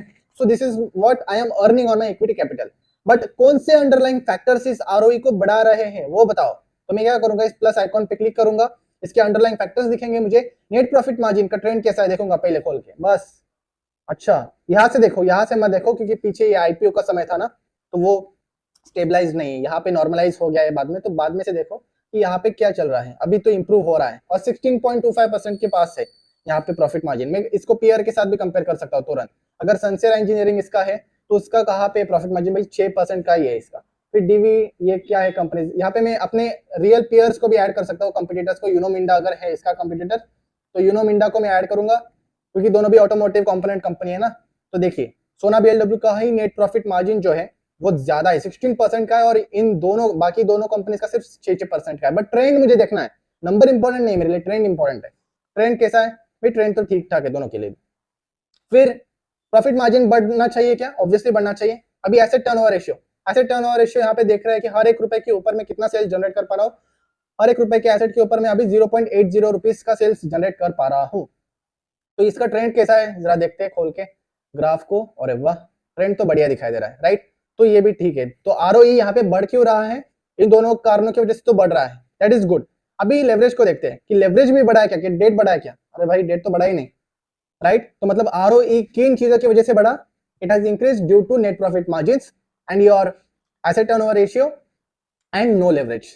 तो जब भी किसी भी कंपनी, चलो दूसरा कंपनी ले लेते हैं, सोनाकॉम से हो गया, दूसरा कौन सा कंपनी ले भाई बताओ, अग्रवाल लेके, अग्रवाल इंडस्ट्रियल कॉर्पोरेशन लिमिटेड। क्या चल रहा है कंपनी में भाई, फाइनेंशियल्स में जाएंगे, रेशियोज में जाएंगे, नीचे रेशियोज में जाने के बाद ROE का सेक्शन कहाँ पे देखो, ROE यहाँ पे। ROE को मैं तोड़ूंगा, net profit asset turnover ratio. पहले तो ROE को देखते हैं भाई, 21% का है। पहले कितने का था, पहले 2015 में 2015 में ROE था अराउंड 13%, जो कि अभी 21% हुआ था। Over long period of time it has increase. क्यों इंक्रीज हुआ है, नेट प्रॉफिट मार्जिन का ट्रेंड देखते हैं। Net profit margin has increase from 2.53% to 5.14%. that is a good thing. Then afterwards, what is the trend of asset turnover ratio? asset turnover ratio recently गिर रहा है, ठीक है, एफिशिएंसी कम हो रही है शायद, राइट। इससे हमें पता चलता है। तो asset turnover ratio over long term 2.34% अभी नीचे गिर रहा है, तो एसेट टर्नओवर तो ठीक नहीं है। मुझे ये इसके कंपटीटर्स के साथ भी देखना पड़ेगा। अग्रवाल इंडस्ट्रियल कॉर्पोरेशन जो कि बाइटुमेन में मार्केट लीडर है, प्राइवेट सेगमेंट में इंपोर्ट करता है बेसिकली बाइटुमेन, जो कि रोड बनाने के लिए लगता है, राइट। अभी बिजनेस एनालिसिस नहीं करना हमें। तो इक्विटी मल्टीप्लायर मतलब वही, इक्विटी मल्टीप्लायर का मतलब बताना ही भूल गया मैं। इक्विटी मल्टीप्लायर मतलब ही ये फाइनेंशियल एवरेज होता है, एसेट बाय इक्विटी जो है ना, इसके नाम बहुत सारे होते हैं फाइनेंस में, राइट। तो नाम आपको याद रखना पड़ेगा। जैसे कि इन्वेंट्री डेज को हम बोलते हैं डेज इन्वेंट्री आउटस्टैंडिंग बोलते हैं, डेटर डेज को बोलते हैं हम रिसीवेबल्स डेज भी बोलते हैं। तो ये चीजें पता होनी चाहिए, इतना तो आपको कष्ट उठाना पड़ेगा। इक्विटी मल्टीप्लायर, लेवरेज का क्या हाल है, लेवरेज हाँ थोड़ा सा इंक्रीज हो रहा है, राइट। तो ROE क्या बोल सकते हैं कि ROE सिर्फ अच्छे कारणों की वजह से यहाँ पे बढ़ा है, नहीं। एसेट टर्नओवर ओवरऑल अच्छा था कंपनी का, बहुत ही अच्छे से बढ़ा था, बट अभी हाल ही में गिर रहा है। तो this is how you have to do the analysis of ROE। क्योंकि ROE अगर फ्यूचर में, फ्यूचर का इंपॉर्टेंट है, अगर मैनेजमेंट आके बोलता है कॉन कॉल में that they are targeting to reduce their debt and their asset efficiency can increase, they can generate higher sales on every rupees of asset, मतलब एसेट टर्नओवर बढ़ेगा, margin भी increase करने की कोशिश करे, देन फ्यूचर में ROE भी बढ़ सकता है, right. So that is how you have to understand the things. So I hope 2 point मतलब तोड़ फोड़, तोड़ के समझना है। तिजोरी में जाएंगे, तोड़ेंगे, देखेंगे ट्रेंड को, एनालाइज करेंगे, और बहुत सारी चीजें होते हैं। 5 पॉइंट भी एनालिसिस होता है इसमें, वो नहीं बताना है मुझे, जो काम की चीज है मुझे सिंपल करके चीजें बतानी है आपको। आई होप आपको समझ में आ रही है। नाउ अभी 2 पॉइंट खत्म नहीं हुआ है, ROC का भी 2 पॉइंट होता है, 2 पॉइंट ROA का भी होता है। एक चीज बता देता हूँ, एक चीज क्लियर करना जरूरी है मेरे लिए। ये देखिए ROE का 2 पॉइंट देख लिया, 2 पॉइंट मतलब तोड़फोड़, मैं तो ऐसे ही याद रखता हूँ चीजों को यार। ROE मतलब ROE का तोड़फोड़, हमने देखा 3 मैट्रिक्स में होता है। ROA का भी 2 पॉइंट होता है, राइट। अगर आपको ये भी एनालाइज करना है ना, एडवांस लेवल तक एनालाइज करना है, तो वो स्मार्ट एनालाइज का सेक्शन आप यूज कर सकते हो। ROE आपका ना ROA इंटू फाइनेंशियल लेवरेज अगर आप करोगे ना, तो भी आपको ROE मिल जाता है, राइट। ROA को भी क्या करेंगे, देखो ROA का यहाँ पे करके दिखाता हूँ। किसी को भी तोड़ना है ना, तो उसका फॉर्मूला लिखो, क्या है, नेट प्रॉफिट कितना कमा रहा हो एसेट के ऊपर, इतना सिंपल फॉर्मूलाज है यार, कोई भी कर लेगा। फिर नेट प्रॉफिट, अच्छा नेट प्रॉफिट इतना है तो सेल्स इतना यहाँ पे कर लूंगा, और सेल्स यहाँ पे ऊपर करूंगा जिससे ये कट पाए और फिर एसेट यहाँ पे नीचे आ जाएगा। तो मुझे समझ में आता है कि यस, ROA जो बना है वो इन दो चीजों के कारण बना है। वो दो चीजें क्या है, ये एसेट टर्नओवर है और ये प्रॉफिट मार्जिन है। ऐसे आपको फॉर्मूला तोड़ तोड़ के देख सकते हो आप, बट इतना कष्ट नहीं उठाना है आपको, क्योंकि मैं हूं ना। तो यहाँ पे आपको तिजोरी फाइनेंस पे जाना है। तिजोरी फाइनेंस पे नहीं, अभी आप जाओगे screener.in पे, APL अपोलो ट्यूब से ना स्मार्ट एनालाइज क्लिक करेंगे। स्मार्ट एनालाइज में ना बहुत सारी चीजें होते हैं। यहाँ पे ट्रेंड नहीं होता है इसलिए मैंने देखता, but it is very very helpful. यहाँ पे रेशियोज में जाएंगे, रेशियोज का सेक्शन, रेशियो एनालिसिस में नया फीचर आ जाएगा। लेवरेज रेशियोज है, एफिशिएंसी रेशियोज है, प्रॉफिटेबिलिटी रेशियोज, ये सारा डिस्कस कर लिया हमने पिछले सेशन में। अभी डू पॉइंट ROE देखो, सेम चीज है, देख सकते हैं, net profit margin, asset turnover, financial leverage, इसके 3 टुकड़े यहाँ पे नीचे इन्होंने हाईलाइट करके दिए हैं। डू पॉइंट ROA का, ROA के कितने टुकड़े हैं भाई, 3 टुकड़े, 2 टुकड़े हैं यहाँ पे नीचे, राइट, ये भी बताया इन्होंने। तो ये चीज आप यहाँ से भी देख सकते हो, और बहुत सारे रेशियोज है, वो तो मैंने बता दिया आपको। Now you understood the do point का गेम। अभी ROC का हम डू पॉइंट करेंगे। ROC का डू पॉइंट डिस्कस नहीं करते लोग, बट इसका डू पॉइंट मैं खुद से आपको बताऊंगा कि क्यों इंपॉर्टेंट है। पहले चीज, ये एनालिस्ट जो है ना कॉन कॉल में पूछ रहा है, Dhananjay Bagrodia, he is asking that which lever is increasing the ROCE। मतलब ये जो ROCE आपको ऊपर जा रहा है, इस कंपनी, कोई कंपनी का कॉन कॉल है, मुझे भी पता नहीं, मुझे दिखा था ये कंपनी एनालिसिस करते हो तो अभी भूल गया। तो ये कॉन कॉल में क्या बोल रहा है एनालिस्ट कि जो इस कंपनी का जो ROCE है वो ऊपर जा रहा है, बट ये ऊपर किस कारण जा रहा है, ऐसे एनालिस्ट सवाल पूछते हैं, क्यों ऊपर जा रहा है भाई। तो ये बोल रहा है, ये पूछ रहा है एनालिस्ट कि is the ROCE increasing due to asset turnover improve हो रहा है क्या, वर्किंग कैपिटल, अभी ये new term, working capital reduce हो रहा है क्या, या मार्जिन इंक्रीज हो रहा है ROCE के पीछे। कौन सा टर्म है, कौन सा मेट्रिक है, कौन सा अंडरलाइंग फैक्टर है जो कि ROCE को ड्राइव कर रहा है। अभी इसने क्या क्या बोला, यहां से मुझे समझ में आ गया कि भाई ROCE किन किन चीजों से बना है। एसेट टर्नओवर से बनाए, इसने एसेट टर्नओवर बोला, वर्किंग कैपिटल टर्नओवर से बनाए, एबिट मार्जिन से बनाए। क्या मैं ऐसे लिख दूंगा ये तीनों, नहीं, इसका प्रूफ है मेरे पास। यहाँ पे देखिए, बहुत ही सिंपल लॉजिक है। ये जो कैपिटल एम्प्लॉयड होता है ना, ROCE मतलब कैपिटल एम्प्लॉयड, में बेसिक चीजें नहीं बताऊंगा अभी। ये देखिए, कैपिटल एम्प्लॉयड जो होता है आपका, ये बैलेंस शीट होता है आपका नॉर्मली, और यहाँ पे एसेट्स होते हैं, लेट्स से जस्ट एक सिंपल करके बता रहा हूँ। यहाँ पे एसेट्स होते हैं जिसमें पैसे जाते हैं सारे। एसेट्स ना यहाँ पे मेनली हमारे नॉन करंट एसेट होता है, करंट एसेट होता है, वो पता है। ये जो फिक्स एसेट्स है हमारे, जो नॉन करंट है, लॉन्ग टर्म वाले एसेट्स, इनमें खर्चा करना पड़ता है। हम पैसा उठाते हैं इक्विटी के लोगों से, इक्विटी वाले लोगों से, और डेट वाले लोगों से, उधार पे लेते हैं पैसा, इक्विटी वाले से लेते हैं। ये जो पैसा टोटल मैंने इकट्ठा किया, राइट, 50 रुपए यहाँ से लिया, 50 रुपए वहां से लिया, और मैंने डाल दिया एसेट में। एसेट में कहाँ पे, एसेट के 2 टुकड़े करते हैं हम। एक तो फिक्स एसेट होता है, प्लांट, मशीन, प्रिंटिंग मशीन, जो भी बड़े बड़े मशीन है वगैरह, ये तो बेसिक हमने डिस्कस किया है सेशन 2 में। और फिर वर्किंग कैपिटल, ये इंपॉर्टेंट चीज है, अभी ध्यान से सुनिए, ये बहुत इंपॉर्टेंट है, और इसको ठीक से सुनिए। फिक्स एसेट्स में तो जाता है पैसा, समझ में आ गया। वर्किंग कैपिटल मतलब वही चीज होता है आपका net current assets minus current liabilities, right. जब हम ये करते हैं तो वर्किंग कैपिटल मिलता है हमें। तो यहाँ पे मैं आपको एक बार screener.in पे लेके चलता हूँ, तो प्रैक्टिकली थोड़ा अच्छे से समझ में आएगा आपको। यहाँ पे देखिए, जब आप किसी भी कंपनी का बैलेंस शीट ओपन करते हो ना, वासा डेंटिसिटी का ओपन करता हूँ फिर से मैं, एंड यहाँ पे नीचे आता हूँ बैलेंस शीट पे, तो ये सोर्सेस ऑफ फंड्स होते हैं। तो यहाँ से पैसा उठाया मैंने फिक्स एसेट्स, और ये CWIP, मतलब एक ही है, इसको एक ही चीज समझो, यहाँ पे इसको एक ही चीज समझो, ये फिक्स एसेट्स है, यहाँ पे पैसा जाएगा आपका कैपिटल, टोटल जो कैपिटल है, ये कैपिटल एम्प्लॉयड है। टोटल कैपिटल एम्प्लॉयड मतलब टोटल कैपिटल जो लगाया है मैंने, जो एम्प्लॉय किया है मैंने एसेट्स के ऊपर, कहाँ पे, फिक्स एसेट्स के ऊपर। और इस इन्वेस्टमेंट को छोड़ दो, इसका कुछ काम नहीं है।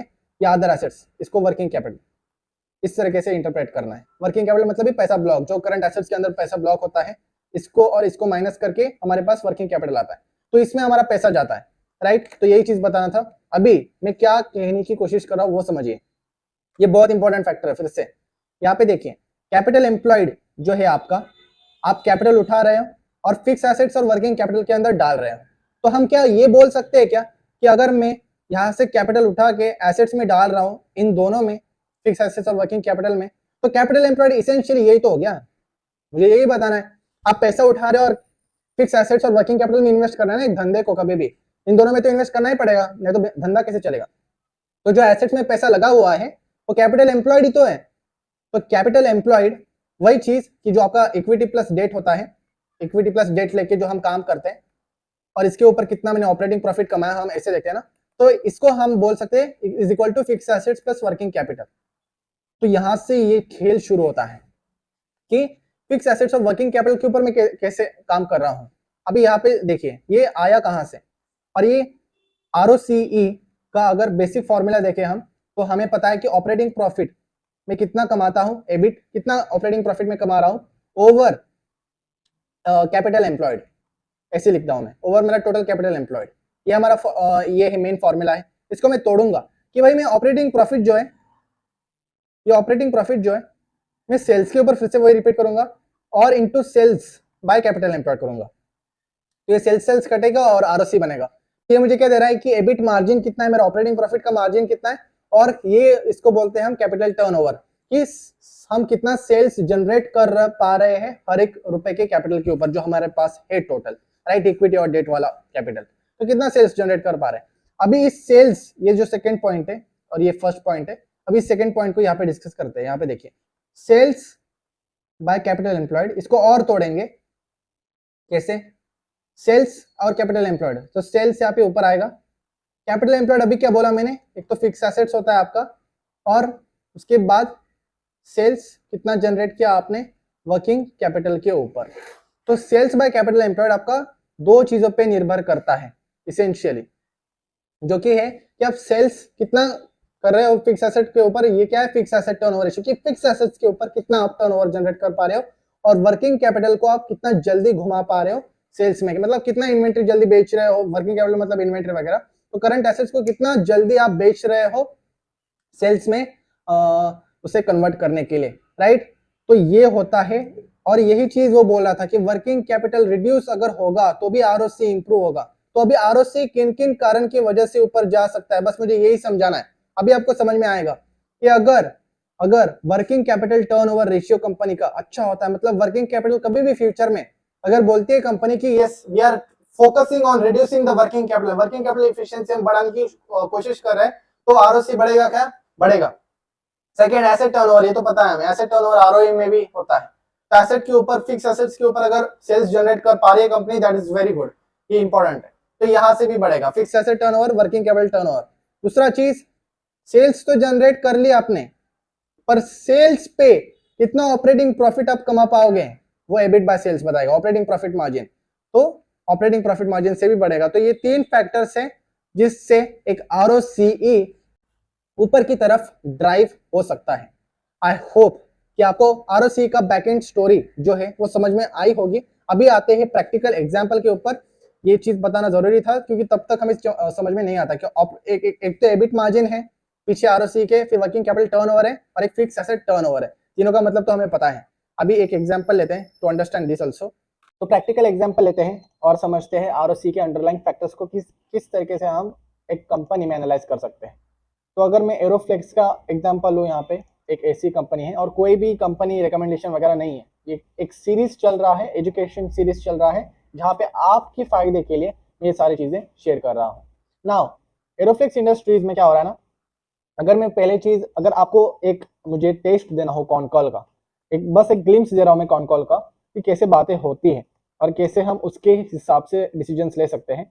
तो यहाँ पे एक बातें चल रही थी वर्किंग कैपिटल साइकिल की। वर्किंग कैपिटल साइकिल आपको ऐसे सर्च करना है और मैं सर्च करूंगा तो वर्किंग कैपिटल साइकिल, तो ये रिसेंट जो ट्रांसक्रिप्ट है कॉनकॉल की वो यहाँ पे ओपन हो जाएगी। कंट्रोल F करूंगा मैं वापस से और वर्किंग कैपिटल डालूंगा यहाँ पे, और यहाँ पे देखिए कि management is having focus on what, management focus is on reducing there working capital cycle, right. उनका फोकस ये है कि वो वर्किंग कैपिटल साइकिल को और बेटर बनाएंगे, मतलब कम करेंगे, कम से कम पैसा अटकाएंगे अपना, और इन्वेंट्री वगैरह जल्दी इसे बेचने की कोशिश करेंगे, इफिशिएंटली इसका यूज करेंगे जिससे वर्किंग कैपिटल साइकिल इनका इंप्रूव हो, राइट। तो वर्किंग कैपिटल साइकिल इंप्रूव करने का मतलब क्या है कि आरओसीई का जो अंडरलाइंग फैक्टर है वर्किंग कैपिटल टर्नओवर का, जो कि अभी हमने देखा यहाँ पे ये वाला फैक्टर वर्किंग कैपिटल टर्नओवर, तो आरओसी ऊपर जा सकता है। और दूसरा फैक्टर क्या है, एबिट मार्जिन है। एबिट मार्जिन के बारे में भी इन्होंने बोला है अपने कॉल में कि they are targeting EBIT margin. यहाँ पे देखिए what my second question is pertains to what can be your EBITDA margin guidance for financial year 27। EBITDA margin का गाइडेंस यहाँ पे पूछ रहे हैं एनालिस्ट कि आपका एक्सपेक्टेशन क्या है, कंपनी को पूछ रहे कि आपका एक्सपेक्टेशन एबिटा मार्जिन को लेकर क्या है।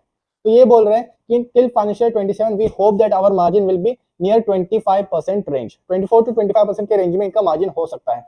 अभी कहाँ पे चल रहा है, अभी चल रहा है 20% के आसपास, यहाँ पे देखिए इट इज गोइंग नियर 20%, तो 5% की यहाँ पे बढ़ोतरी मार्जिन में भी हो सकती है।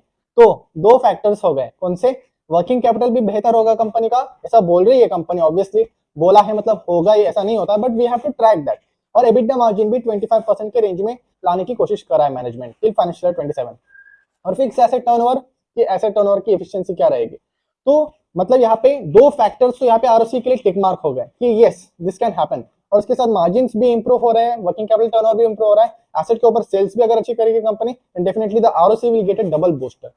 यहाँ पे नीचे आप वर्किंग कैपिटल का भी देख सकते हैं, स्क्रीनर पे भी देख सकते हैं कि वर्किंग कैपिटल डेज यहाँ पे सच में बेहतर हो रहा है क्या, 107 से ये नीचे जाके 100 हो सकता है, 90 80 हो सकता है क्या, depending upon the industry, depending upon the business, क्योंकि हर इंडस्ट्री का अलग अलग होता है, बट क्या ये नीचे जाएगा क्या अकॉर्डिंग टू द मैनेजमेंट, अगर नीचे जा रहा है then definitely this ROC will boost.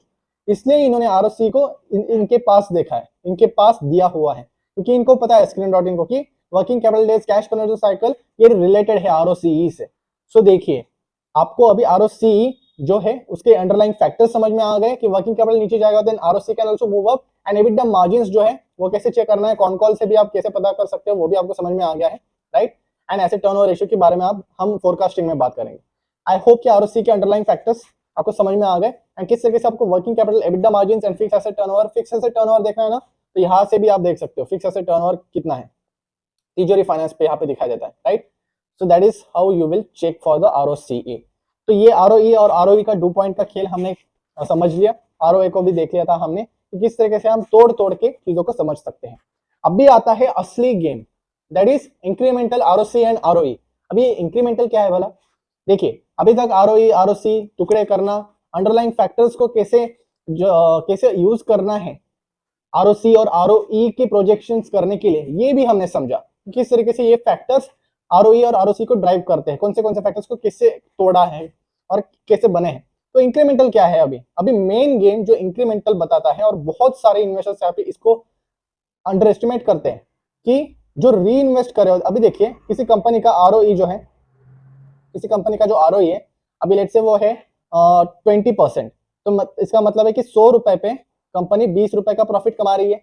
अभी ये जो प्रॉफिट कमाया है, एक अच्छा बिजनेस क्या करेगा, इसको री इन्वेस्ट करेगा, राइट। तो अगली बार जो ये 100 रुपए का कैपिटल था वो कितना होगा, 120 का होगा, और 120 के ऊपर में कुछ रिटर्न्स कमाऊंगा, राइट।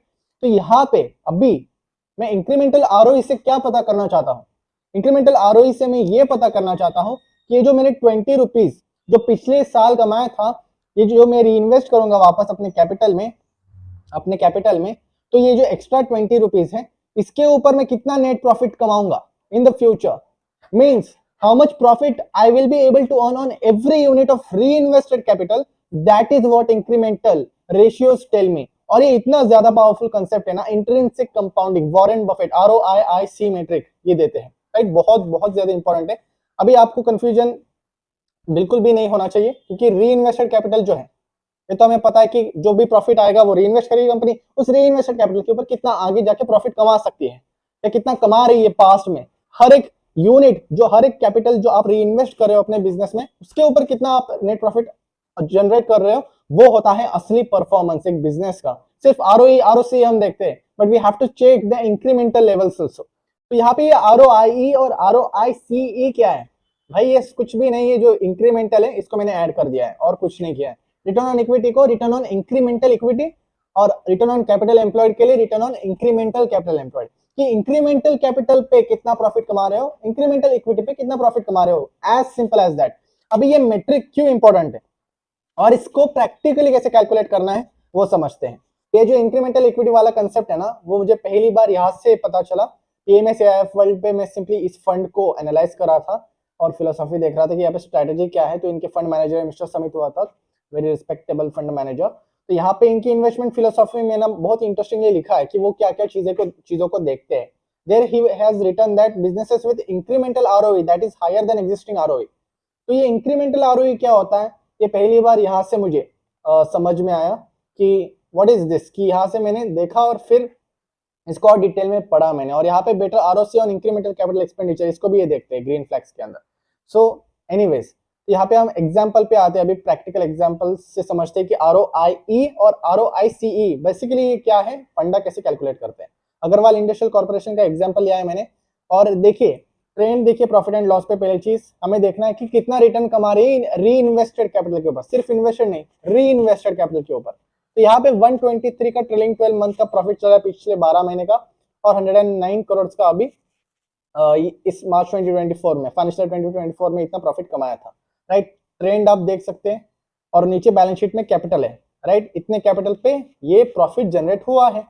अभी ये जो ट्रेलिंग 12 मंथ का प्रॉफिट है, ये कौन से कैपिटल पे कमाया हुआ है, इस कैपिटल पे नहीं, इस कैपिटल पे, ऑब्वियसली, राइट। बिगिनिंग कैपिटल पे आप कमाते हो ना प्रॉफिट, ये तो आज का, ये अभी का, इस सितंबर 2024 का कैपिटल है, इस पे ये नहीं कमाया जाता, बेसिकली बिगिनिंग कैपिटल पे कमाया जाता है, कॉमन सेंस है। तो यहाँ पे मुझे अभी अगर इस साल का ROIE कैलकुलेट करना है तो मैं कैसे करूंगा, I will simply do nothing but, कितना प्रॉफिट है देखिए 123 करोड़ का है, राइट, 123 करोड़ का है। तो इस साल का ROIE अगर मुझे कैलकुलेट करना है ना कि रिटर्न ऑन इंक्रीमेंटल इक्विटी कितना है, तो मुझे इंक्रीमेंटल इक्विटी देखना है पहले कितना है। तो इंक्रीमेंटल इक्विटी के लिए मैं ये कैपिटल लूंगा और ये लूंगा, इसका एवरेज लूंगा बेसिकली, राइट, चेंज लूंगा। तो यहाँ पे कैसे करना है, 15 + 496 कितना होता है, 15 + 496 511, तो 511 में यहाँ पे लूंगा इस साल में। और चेंज कितना हुआ कैपिटल का, यहाँ पे कितना है, 389 + 15 कितना होता है, 404 होता है।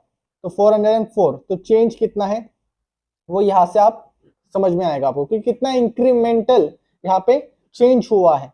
तो इस चेंज पे और, तो इस चेंज पे और यहाँ पे प्रॉफिट का चेंज कितना है वो आपको निकालना है। जैसे कि 123 का प्रॉफिट मैंने कमाया है, राइट, 109 के ऊपर। सो 123 - 109 विच इज सिंपली और 14 करोड़। तो 14 करोड़ का चेंज हुआ है। और यहाँ पे कितना चेंज है, 511 - 404 अगर मैं करूंगा तो 107 का आएगा। तो तो ये जो कैपिटल यहाँ पे बड़ा है, मतलब आपने कुछ ना कुछ री इन्वेस्ट तो किया ही होगा, राइट। मैंने सिंपली इनका डिफरेंस लिया क्योंकि वो मुझे री इन्वेस्टेड कैपिटल के बारे में बताता है कि कुछ ना कुछ कैपिटल डला है इक्विटी में इस पर्टिकुलर साल में, और उस चेंज के ऊपर मैंने कितना प्रॉफिट कमाया उसका भी मैं चेंज ले रहा हूं, जो कि 14 करोड़ का, 123 - 109। तो ये चेंज को मैं इस चेंज के साथ सिंपली डिवाइड करूंगा, ये चेंज है और ये भी चेंज है, तो ये वाला चेंज को इसके साथ डिवाइड करना है, 14 / 107, and you will find what, you will find 14 / 107 which is 13%। तो 13 बेसिकली जो हर एक रुपए का री इन्वेस्टेड कैपिटल था, उस हर एक रुपए के री इन्वेस्टेड कैपिटल के ऊपर 13% मैं कमा पाया हूं। सो that is what shows strength. अभी ये कितना होना चाहिए, इसके लिए एब्सोल्यूट नंबर नहीं है, आपको इसको इंटरप्रेट करना है थ्रू ट्रेंड। जब कंपनी कभी भी कैपेक्स करती है ना, यहाँ पे अगर जब भी कंपनी कैपेक्स करेगी, लेट्स से यहाँ पे फिक्स एसेट चल रहा है, कैपेक्स चल रहा है, या कंपनी फंड रेज करती है, QIP के थ्रू कैपिटल लेती है, तो कैपिटल लेने के बाद क्या होगा, कैपिटल तो बढ़ जाएगा, राइट। इमीडिएटली अभी कैपिटल आपके हाथ में आया है तो आप क्या तुरंत प्रॉफिट कमाना शुरू कर दोगे क्या अगले दिन से, नहीं। तो थोड़ा टेम्पररी पीरियड के लिए ना ये ROIE वगैरह कंप्रेस दिखेंगे आपको जब आप कैलकुलेट करोगे, कुछ सालों में बहुत ही कम होता है, फिर अचानक से बढ़ जाता है। तो जब फंड रेज किया है तो कम होगा ऑब्वियसली, बट जब उस कैपिटल का यूज करके 1 साल बाद, 6 महीने बाद, जब उसका एक्चुअली यूज होगा, एसेट में जाएगा, और जब आप प्रॉफिट कमाना शुरू करोगे अपने री इन्वेस्टेड कैपिटल के ऊपर, तब ये रेशियो बढ़ेगा। अगर तब भी नहीं बढ़ रहा है तो फिर प्रॉब्लम है भैया। आपको समझ में आया ना मैं क्या बोल रहा हूं। एग्जाम्पल लेंगे, एक्सेल पे भी जाएंगे हम। तो यू हैव टू सिंपली सी कि मेरा इंक्रीमेंट कितना हो रहा है, चेंज कितना हो रहा है, और उस चेंज के ऊपर मैंने प्रॉफिट कितना कमाया उसका भी चेंज लेना है। अभी मुझे ROIE पिछले 10 सालों का देखना है, कितना है पिछले 10 सालों का ROIE हम कैलकुलेट करते हैं जल्दी से। तो ये जो अभी प्रॉफिट है 10 सालों का, इसका चेंज मुझे निकालना है कि 10 सालों में कितना मैंने टोटल चेंज है मेरा। तो 123 का चल रहा है प्रॉफिट, राइट। 123 - 5 करूंगा मैं, अभी इतना ग्रो किया है कंपनी ने कि चेंज मैसिव ही दिखेगा ऑब्वियसली, लंबे समय पे देख रहे हैं ना। तो 123 - 5 करेंगे तो ऑब्वियसली 118 का चेंज आएगा। तो 118 यहाँ पे लिख देंगे हम कि पिछले, मैंने 5 क्यों लिया, 3 क्यों नहीं लिया, क्योंकि देखिए कॉमन सेंस है ना। ये 5 का जो प्रॉफिट है, ये जो 5 करोड़ का प्रॉफिट है, ये 2013 के कैपिटल पे मैंने कमाया, राइट। 2014 का प्रॉफिट 2013 के जो 2013 के एंड में जो कैपिटल है वो 2014 का प्रॉफिट रहेगा ना, उस पर कैलकुलेट करेंगे हम। अगर 3 करोड़ यहाँ पे लेना है तो पिछले साल का कैपिटल चाहिए हमें, जो कि नहीं है डाटा, राइट। तो उस हिसाब से मैं कर रहा हूँ। तो यहाँ पे 123 माइनस 5 किया मैंने, और मेरे पास आया चेंज कितना, 118 का। यहाँ पे लिख लेंगे 118, ये चेंज है हमारा of what, of profit, right. फिर उसके बाद वैसे ही कैपिटल का चेंज देखेंगे कितना है। कैपिटल का चेंज यहाँ पे लेट्स डू दैट मैथ्स की 15 प्लस 550, नहीं यहाँ से नहीं लेंगे, यहाँ से लेंगे क्योंकि इस कैपिटल पे प्रॉफिट कमाया लेटेस्ट वाला। तो 15 plus 496 which is nothing but या 511, और 511 और यहाँ शुरुआत का कैपिटल क्या था हमारा 6 प्लस 29 जो कि 35। तो 511 माइनस 35 अगर हम करेंगे देन वी विल गेट 476 का चेंज। तो इस चेंज को कैपिटल कितना ऐड हुआ है 10 सालों में, 10 सालों में कैपिटल ऐड हुआ है 476 करोड़ का इक्विटी में। तो इतना चेंज हुआ है, और प्रॉफिट कितना चेंज हुआ है 118। तो मैं 118 118 को 476 से अगर ये करूंगा तो मुझे ROIE मिलेगा on the basis of this 10 years period, right. तो कितना आता है 118 डिवाइडेड बाय 476 अगर मैं करता हूं then I will get 24.7 ROIE। जरा देखिए भाई कितना तगड़ा इंक्रीमेंटल इक्विटी है इनका, राइट। री इन्वेस्टेड कैपिटल पे ये 24%, जो भी री इन्वेस्ट करे कैपिटल उसके ऊपर एडिशनली 24% ये कमा पा रहे हैं। और अभी रिसेंट कितना आरओई चल रहा है, तो जनरल आरओई कितना चल रहा है, it's 24%। It's very very healthy. अभी वैसे ही अभी आरओआई जो है, अभी यहाँ पे एक्सेल शीट पे मैंने क्या किया है, अपना नॉर्मल जो आरओआईसी है कैपिटल एम्प्लॉयड मैंने डाल दिया स्क्रीनर से यहाँ पे, राइट। तो कैपिटल देखिए आरओआईसी में क्या है, कैपिटल है, कैपिटल एम्प्लॉयड है। आरओआई जो अभी हमने रिसेंटली कैलकुलेट किया उसमें हम सिर्फ शेयर होल्डर का फंड्स ले रहे हैं, राइट, इक्विटी वाला ही हम ले रहे हैं सिर्फ, और उसको मैंने यहाँ पे अलाइन कर दिया। और कितना नेट प्रॉफिट चेंज हुआ है उसको लिया, चेंज दोनों का यहाँ पे निकाला मैंने एंड उसको सिंपली डिवाइड किया। तो यहाँ पे इस कंपनी का ये सोना कॉम्स का एनालिसिस करा था मैं एक्चुअली। तो आरओआई कितना आ रहा है 10.50% का आ रहा है, मतलब री इन्वेस्टेड कैपिटल पे 10% का 10% रुपए एक्स्ट्रा कमा पा रही है। बेसिकली हर एक रुपए के री इन्वेस्टेड कैपिटल के ऊपर 10 पैसा यहाँ पे कमा पा रही है। That is how you have to analyse now. अभी ये जो है अगर 10 साल का आप निकालते हो एंड टू एंड बेसिस पे, जैसे अभी हमने निकाला, वो अगर आपका 10% यहाँ पे आ रहा है, और करंटली और अगर करंट आरओआईसी आगे जाके अगर कंपनी ज्यादा कमाती है 15% 16% अगर आरओआई कमा रही है कैपेक्स करने के बाद 2-3 सालों में जब वो नॉर्मलाइज होगा, तो इसका मतलब है कि company is actually trending faster, that it can now improve much, right. वो इंप्रूवमेंट का ट्रेंड बताएगी। तो इसके साथ कंपेयर कर सकते हो आप अगले सालों के आरओआईसी को, राइट। होप आपको समझ में आया होगा कि सिर्फ कैपिटल के चेंज को कि इस री इन्वेस्टमेंट के ऊपर मैंने कितना प्रॉफिट कमाया, यही चीज हम देख रहे हैं और कुछ भी नहीं, राइट। तो आप आरओआई और आरओआईसी को सिमिलर फैशन में कैलकुलेट कर सकते हो, बस फॉर्मूला में डिफरेंसेस है बट लॉजिक सेम है कि आपको सिंपली चेंज देखना है, कैपिटल में कितना चेंज हुआ over a period of time, net profit उसके ऊपर कितना कमाया हमने over a period of time, उन दोनों को डिवाइड कीजिए और देखिए कि भाई हर एक रुपए के री इन्वेस्टेड कैपिटल के ऊपर मैं 36% कमा पा रहा हूँ, और आगे जाके कितना कमाऊंगा वो डिपेंड करेगा, एंड मैं कंपेयर करते रहूंगा इसके साथ। तो वही चीज मैंने यहाँ पे भी लिखी हुई है। तो जब भी आपको आरओआई कुछ भी कैलकुलेट करना हो ना, simply change in net profit, जो रिसेंट चेंज हुआ है नेट प्रॉफिट में, चेंज इन प्रॉफिट जो हुआ है अभी हमने किया, और इक्विटी कैपिटल में कितना चेंज हुआ है, इन दोनों चेंजेस को आपको चेंज इन प्रॉफिट को चेंज इन इक्विटी के साथ डिवाइड करना है and you will get what ROI.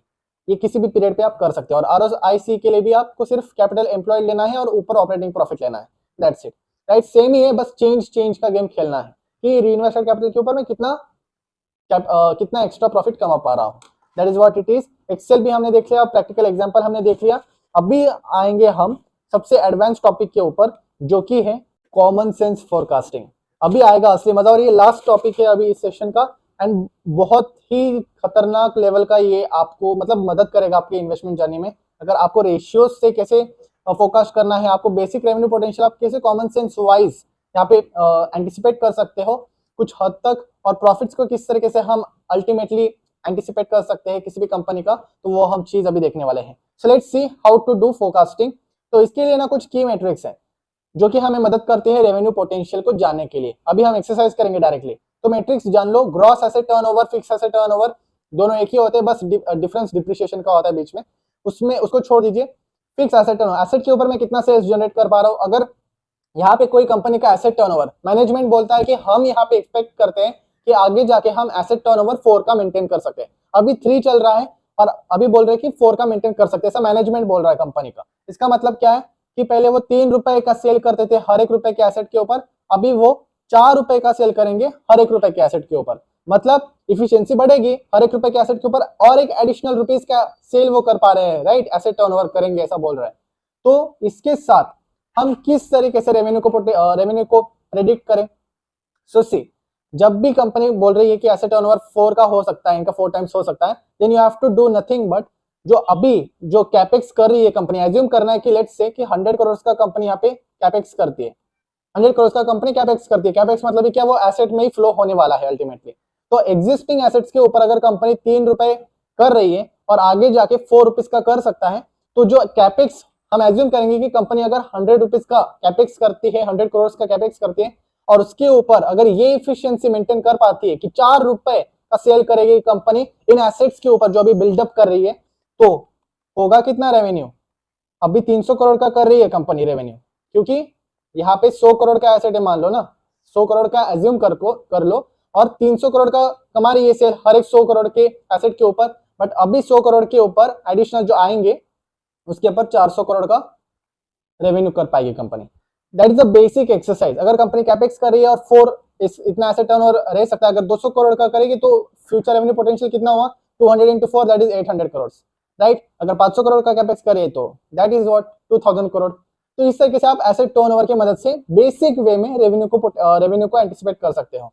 Working capital days से कैसे करना है, अभी मैं प्रैक्टिकल एग्जांपल देता हूँ, पूरा ये एक्सरसाइज करके देखेंगे हम। एक बार मार्जिन का भी लॉजिक समझ लो।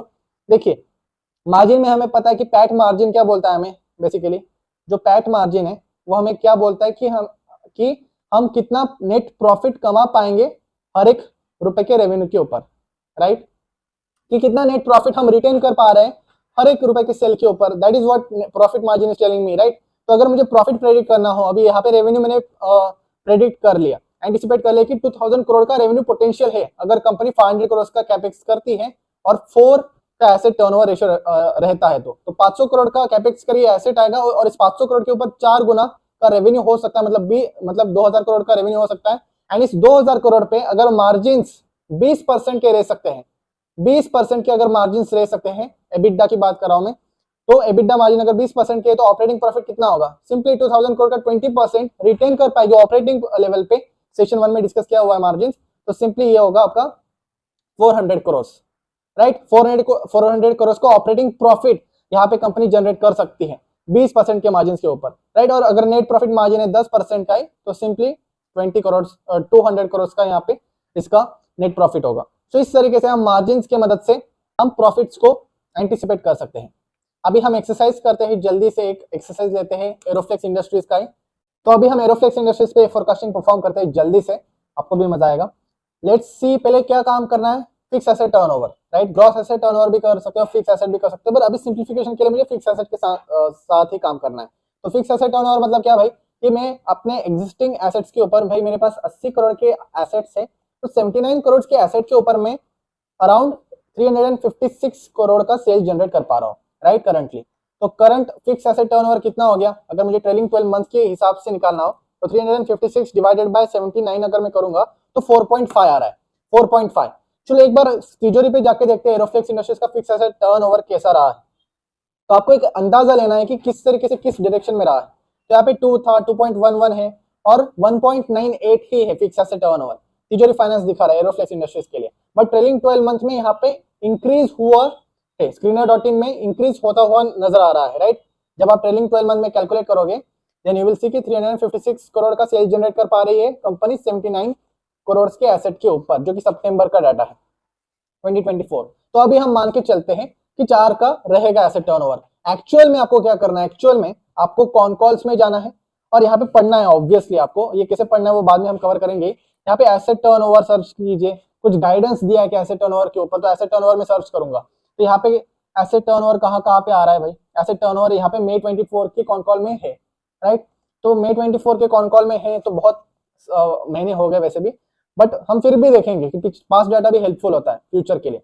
तो यहाँ पे हम देखेंगे कि एसेट टर्नओवर के ऊपर क्या बात हुई थी इस डॉक्यूमेंट में। तो एसेट टर्नओवर हम देखेंगे, यहाँ पे सर्च करेंगे और ये बोल रहा है कि our asset turnover ranges in the range between 4 to 5 times. ये मैनेजमेंट बोल रहा है अभी, तो 4 to 5 टाइम्स के बीच में यहाँ पे मैं तुरंत अभी आपको मुझे जल्दी से बताना है, तो 4 to 5 टाइम्स, तो 4 का हम एसेट टर्नओवर मान के चलते हैं, ठीक है ना। तो 4 रुपए का सेल करेगी हर एक रुपए के एसेट के ऊपर। अभी बहुत सिंपल हो गया रेवेन्यू का प्रोजेक्शन करना।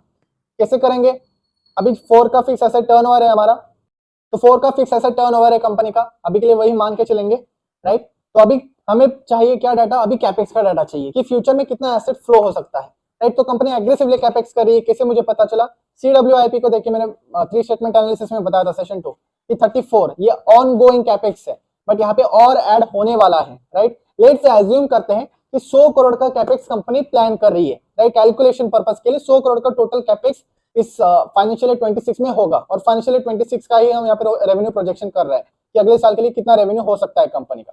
तो लेट्स से 100 करोड़ का यहाँ पे कैपेक्स कर रही है कंपनी, तो ये जो फिक्स एसेट अभी 79 का दिखाई दे रहा है, ये 180 का होगा, राइट।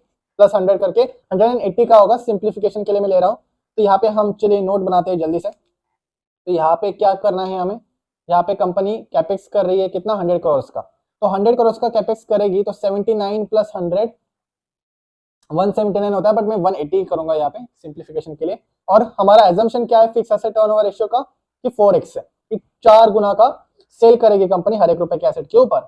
ओके, तो सेम इफिशिएंसी अगर मेंटेन कर सकती है कंपनी, तो 180 इंटू 4 से मुझे पोटेंशियल रेवेन्यू निकल के आ जाएगा, जो कि कितना होता है, जो कि होता है 720 करोड़ का, राइट। 720 करोड़ का हमारा पोटेंशियल रेवेन्यू निकल के आया। तो रेवेन्यू का काम हो गया, अभी तो मार्जिन का खेल है सिंपल प्रॉफिट के लिए, राइट। अभी एबिटा मार्जिन 25% मैंने यहाँ पे लिया है। अभी 25% क्यों लिया, अभी हमने रिसेंटली देखा था कि मैनेजमेंट ने 25% का एबिटा का मार्जिन यहाँ पे गाइडेंस दिया था कि एबिटा इतना रह सकता है 25% के आसपास, राइट, फाइनेंशियल 27 तक। तो मैंने मान के चला कि 25% होगा लेट्स से, राइट। अभी मैं सिर्फ एग्जाम्पल दे रहा हूँ आपको, रियल प्रोसेस में थोड़ा और ज्यादा समय बिताना पड़ता है। तो 720 इंटू 25% करूंगा मैं सिंपल, राइट। तो मुझे आएगा क्या, मुझे ऑपरेटिंग प्रॉफिट मिल जाएगा इससे, कितना है 180 करोड़ का ऑपरेटिंग प्रॉफिट, यहाँ पे नीचे लिखता हूं मैं। और ये कैसे कैलकुलेट किया, ये तो बहुत सिंपल है भाई, एबिटा मार्जिन्स आपको वही बोलता है कि आपने ऑपरेटिंग प्रॉफिट कितना रिटेन करके लिया। एबिटा मार्जिन कितना क्या होता है कि भाई मेरा एबिटा कितना है कंपेयर टू सेल्स, राइट, कि हर एक रुपए के सेल्स के ऊपर मैं कितना ऑपरेटिंग प्रॉफिट घर लेके आ पा रहा हूँ, कितना ऑपरेटिंग प्रॉफिट कमा रहा हूँ।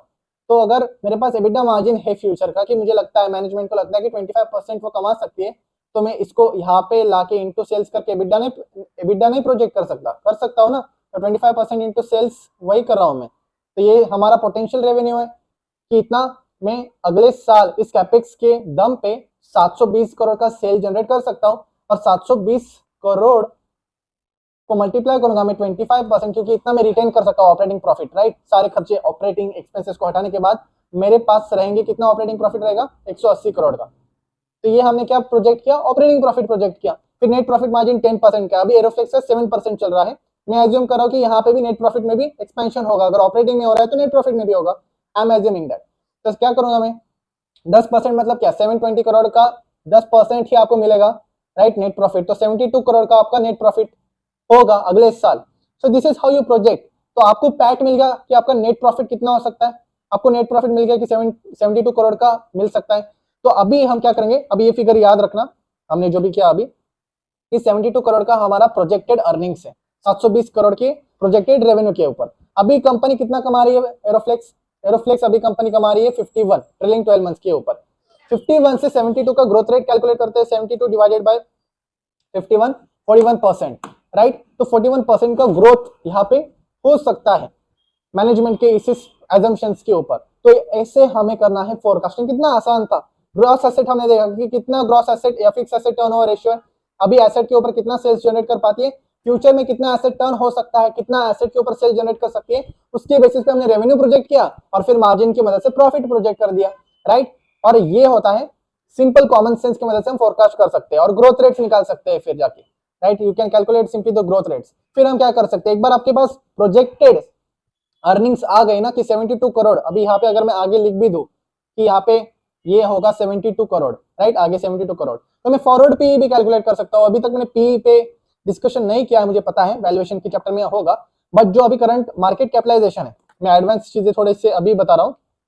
तो यहाँ पे ध्यान से सुनिए, यहाँ पे ऊपर अगर मैं जाऊंगा मार्केट कैपिटलाइजेशन के ऊपर तो 3156 करोड़ का वैल्यूएशन चल रहा है, करंट पी 62 का बता रहा है, बट मुझे फॉरवर्ड पी देखना कितना है, तो मैं 3156 को 72 से डिवाइड करूंगा and that will give me the forward P जो कि है 43 का। तो पी जो है फ्यूचर का वो 43 हो सकता है। तो आप ऐसे बहुत सारी चीजें लिंक कर सकते हो और ये कर पाओगे आप। Practice is very very important over here, जितना प्रैक्टिस करोगे उतना, राइट। तो हमने सिंपल रेवेन्यू पोटेंशियल को कैसे हमें यहाँ पे एंटिसिपेट करना है और कैसे अर्निंग्स को हम निकाल सकते हैं मार्जिन की मदद से फ्यूचर ऑपरेशनल एफिशिएंसी को एज्यूम करके, ये हमने समझा।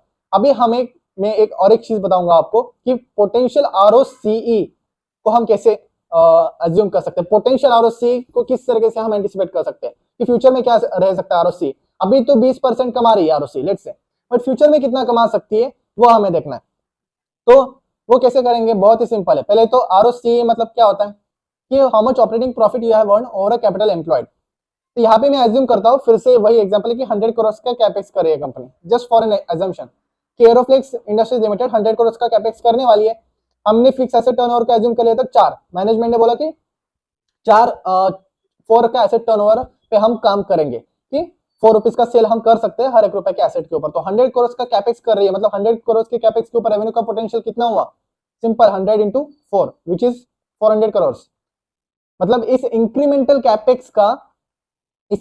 कैपेक्स से 400 करोड़ का रेवेन्यू एडिशन हो सकता है कंपनी का, ठीक है। फिर वर्किंग कैपिटल रिक्वायरमेंट्स क्या है, आरओसी के लिए वर्किंग कैपिटल इंपॉर्टेंट होता है, अभी आप सारी चीजें लिंक कर पाओगे, राइट। तो इसके लिए क्या करूंगा मैं, वर्किंग कैपिटल मुझे जानना है रेवेन्यू का कितना होता है। तो वर्किंग कैपिटल मुझे अगर निकालना हो ना तो मैं स्मार्ट एनालाइज पे यहाँ पे जाऊंगा, क्लिक करूंगा स्मार्ट एनालाइज पे and then I will come down here और वर्किंग कैपिटल जो नीचे दिखा है 187 करोड़ का, और ये इसका मैं एवरेज ले लूंगा। तो 205 प्लस 187 डिवाइडेड बाय 2 196। तो 196 का यहाँ पे मैंने इसका एवरेज ले लिया। 196 का on an average working capital है, इनका इतना पैसा ब्लॉक रहता है वर्किंग कैपिटल में, बट ये कितना परसेंटेज है रेवेन्यू का, कितना परसेंटेज रेवेन्यू का आपका वर्किंग कैपिटल में ब्लॉक रहता है, डिवाइडेड बाय 356, तो अराउंड 55% वर्किंग कैपिटल में इनका ब्लॉक रहता है। अरे बाप रे, यहाँ पे एवरेज लिया है मैंने 196 और सेल्स 356, तो करंटली 55 यहाँ पे परसेंटेज वर्किंग कैपिटल में ही है इनका, इतना एक्सटेंसिव वर्किंग कैपिटल रिक्वायरमेंट है, राइट। और यहाँ पे कैश कन्वर्जन साइकिल से दिखाई दे रहा है 116 डेज के बाद आता है। बट हमने अभी कॉन कॉल में देखा था कि वर्किंग कैपिटल साइकिल इंप्रूव करने पे फोकस है मैनेजमेंट का, तो एज्यूम कर लेते हैं कि 55% से कंपनी नीचे लाके 50% कर देगी, तो 5% का इंप्रूवमेंट एज्यूम करते हैं, राइट। वापस चलते हैं हम हमारे इस पेज पे। तो 100 करोड़ का कैपेक्स पे 400 करोड़ का फ्यूचर रेवेन्यू हो सकता है कंपनी का, और वर्किंग कैपिटल रिक्वायरमेंट्स 50% मान लेते हैं इस रेवेन्यू का, इतना है। तो 400 करोड़ के रेवेन्यू के लिए कितना वर्किंग कैपिटल चाहिए कंपनी को, ऑब्वियसली इसका आधा 200 करोड़ के वर्किंग कैपिटल रिक्वायरमेंट्स लगेगी। अब ये कैपिटल हो गया आपका, ये हो गया आपका वर्किंग कैपिटल प्लस ये आपका long term capital, long term का खर्चा। तो टोटल कैपिटल कितना है, वर्किंग कैपिटल तो 200 है और ये इतना है, तो नीचे यहाँ पे देखिए 100 करोड़ का कैपेक्स अमाउंट है एंड वर्किंग कैपिटल, इन दोनों को अगर आप ऐड करोगे तो आपको कैपिटल एम्प्लॉयड मिलेगा। मैंने बताया था fix asset plus working capital मतलब ही टोटल कैपिटल एम्प्लॉयड होता है आपका। तो 100 का मैं कैपेक्स कर रहा हूँ और 200 का में मेरा वर्किंग कैपिटल लगेगा, तो टोटल जो है वो मेरा इतना कैपिटल एम्प्लॉयड है, इतना टोटल कैपिटल एम्प्लॉयड है मेरा। और जो गाइडेड एबिडा मार्जिन है, जो गाइडेड एबिडा मार्जिन है कंपनी का वो 25% का है एरोफ्लेक्स इंडस्ट्रीज का, तो 25% का है। तो 400 करोड़ के ऊपर अगर कंपनी को यहाँ पे एबिडा कमाना हो तो वो 100 करोड़ का रहेगा, राइट। तो 100 करोड़ का यहाँ पे गाइडेड एबिडा मार्जिन तो 25% का है, तो 25% इंटू 400 जो कि ऑब्वियसली 100 करोड़ का आएगा एबिडा, मतलब कंपनी इतना ऑपरेटिंग प्रॉफिट कमाएगी। तो अभी एक बार ऑपरेटिंग प्रॉफिट मिल गया ना, तो फिर 100 करोड़ को मैं सिंपली डिवाइड करूंगा अपने कैपिटल एम्प्लॉयड के साथ, जो कि ये 300 का, तो ये यहाँ पे कैपिटल एम्प्लॉयड को मैं डाल दूंगा फॉर्मूला में, EBITDA divided by capital employed. EBITDA है हमारा 100 करोड़ और ये है 300 करोड़, और ये रेशियो आपको दे देगा 33.33%। मतलब फ्यूचर में कंपनी का जो आरओसी हो सकता है वो 33% के रेंज में हो सकता है। ये बस एक एजम्पशन है, राइट। ऐसा नहीं होता है, इतना भी सिंपल नहीं होता है, बट मैंने एक आपको सेंस दिया कि आप एनालाइज करके जब आपको समझ में आएगा कि मार्जिन क्या, जब मैनेजमेंट ने अच्छी खासी इंफॉर्मेशन दी है तो आप ये सब कुछ खुद से फोरकास्ट कर सकते हो और इसके बेसिस के ऊपर आप इन्वेस्टमेंट डिसीजंस ले सकते हो, which will be more smarter, right. हमें वही तो करना है, ज्यादा से ज्यादा अच्छे से एनालाइज करना है चीजों को, so that our investment value increases over period of time. तो आरओसी अभी 26% के आसपास चल रहा है, पिछले साल 2 साल पहले 36% के आसपास था, तो वापस से ऊपर जा सकता है, जस्ट एन अजम्पशन, राइट। तो आपको समझ में आया ना कि किस तरीके से प्रोजेक्शन सिंपली हम कर सकते हैं कैपेक्स की मदद से, एसेट टर्नओवर की मदद से एंड एक्सेट्रा। और एक इंपॉर्टेंट फोरकास्टिंग का टूल बताता हूं मैं आपको। टूल यानी कि एक फॉर्मूला है जिसकी मदद से हम निकाल सकते हैं सेल्स का प्रोजेक्शन। तो यहाँ पे देखिए ग्रॉस एसेट टर्न की मदद से हमें कैसे काम करना है, मार्जिन की मदद से कैसे काम करना है, ये तो समझ में आ गया। यहाँ पे एक रिसीवेबल डेज दिखाई दे रहा है और working capital days. Receivable days की मदद से भी आप सेल्स को प्रोजेक्ट कर सकते हो, और ये जो इन्फॉर्मेशन है ना, ये बहुत मदद करेगी आपको जब आप डीआरएचपी को पढ़ोगे। अभी डीआरएचपी में जाके ना हम एक कंपनी का सेल्स को प्रोजेक्ट करते हैं। पास्ट में एक आईपीओ आया था वासा डेंटिसिटी का। वासा डेंटिसिटी, ये जस्ट एक एग्जांपल ले रहा हूं मैं, राइट। तो वासा डेंटिसिटी इस कंपनी का मुझे डीआरएचपी चाहिए, तो मैं डीआरएचपी क्लिक करूंगा, डीआरएचपी टाइप करके मैं इसे क्लिक करूंगा and draft red herring prospectus मेरे सामने आ जाएगा एनएससी का। तो ये डॉक्यूमेंट मेरे सामने आ गया, राइट। जब ये डॉक्यूमेंट आपके सामने आएगा ना, तो यहाँ पे देखिए ये इस तरीके से दिखेगा। आपको सिर्फ नीचे आना है और ये टेबल ऑफ कंटेंट जो है, इसमें आपको इसको कैसे एनालाइज करते हैं ना, इसको मैं डिटेल में बिजनेस एनालिसिस के चैप्टर में बताऊंगा आपको। अभी सिर्फ फोरकास्टिंग पे फोकस करना है। तो यहाँ पे अभी the objects of the offer, आपका ऑब्जेक्ट क्या है ऑफर को लेके आने का, ये 71 पेज पे चले जाना है। इस पे क्लिक कीजिए, आ गए आप ऑब्जेक्ट्स ऑफ द ऑफर पे। यहाँ पे एक बहुत ही क्रिटिकल इंफॉर्मेशन मैनेजमेंट आपको देती है। क्या? यहाँ पे देखिए अभी ये जो बोल रही है कंपनी, ये बोल रही है कि उनको फंड्स चाहिए वर्किंग कैपिटल के लिए, to meet working capital requirements. अभी वासा डेंटिसिटी एक ई कॉमर्स प्लेटफॉर्म है डेंटल प्रोडक्ट्स को लेके, दांतों के प्रोडक्ट्स, अलाइनर्स, ब्राउनर्स, वो सारी चीजें ये बेसिकली डेंटिस्ट को सप्लाई करते हैं, राइट। तो आपका अमेजॉन, फ्लिपकार्ट हो गया ये डेंटल प्रोडक्ट्स का। तो ये ई कॉमर्स प्लेटफॉर्म है, तो मेनली इनका वर्किंग कैपिटल का ही बिजनेस है। तो इन्होंने पैसा उठाया आईपीओ से वर्किंग कैपिटल रिक्वायरमेंट्स के लिए। इन्होंने प्रोजेक्टेड वर्किंग कैपिटल इनको देना पड़ता है अकॉर्डिंग टू द रेगुलेशंस, की इनको प्रोजेक्टेड ट्रेड रिसीवेबल्स इन्होंने यहाँ पे बताया है कि 2024 में, ये जब आईपीओ आया था ये 2023 में आया था। इन्होंने एक साल आगे का भी बताया कि हमारा 981 लैक्स में फिगर है, 981 लैक्स का ट्रेड रिसीवेबल्स हो सकता है फ्यूचर में। अभी ट्रेड रिसीवेबल्स का ये इंफॉर्मेशन हमें सेल्स प्रोजेक्ट करने में मदद करेगा। और नीचे इन्होंने एजम्पशंस भी दे रखा है डेटर डेज का, राइट। अभी ये इंफॉर्मेशन से मैं कैसे सेल्स प्रोजेक्ट करता हूँ, देखिए ध्यान से, हमें पता है ये चीज, बस फॉर्मूला का यूज करना है। अब ये 15 डेज जो है ना, इससे मैं क्या करूंगा, अभी ये डेटर डेज है। डेटर डेज यहाँ पे ध्यान से देखिए, डेटर डेज जो है वो मेरा कुछ नहीं होता है, 365 डिवाइडेड बाय डेटर टर्नओवर होता है, राइट। ये हमने देख लिया है पिछले सेशन में। इसका मतलब ये डेटर डेज का मतलब ये है कि कितने दिन में मैं पैसा अपना कलेक्ट कर रहा हूँ।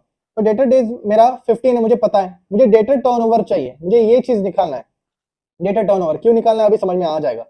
तो डेटर डेज, डेटर टर्नओवर को निकालने के लिए मैं डेटर टर्नओवर को यहाँ पे ला दूंगा, right, sorry for the handwriting, और 365 डिवाइडेड बाय डेटर डेज को मैं यहाँ पे डिवाइड कर दूंगा। यहाँ से डेटा टर्नओवर को मैंने यहाँ पे ऊपर लिया, डेटा डेज को नीचे लिया, बेसिक मैथ्स। और अभी मैं क्या करूंगा, प्रोजेक्ट कर दूंगा डेटा टर्नओवर को।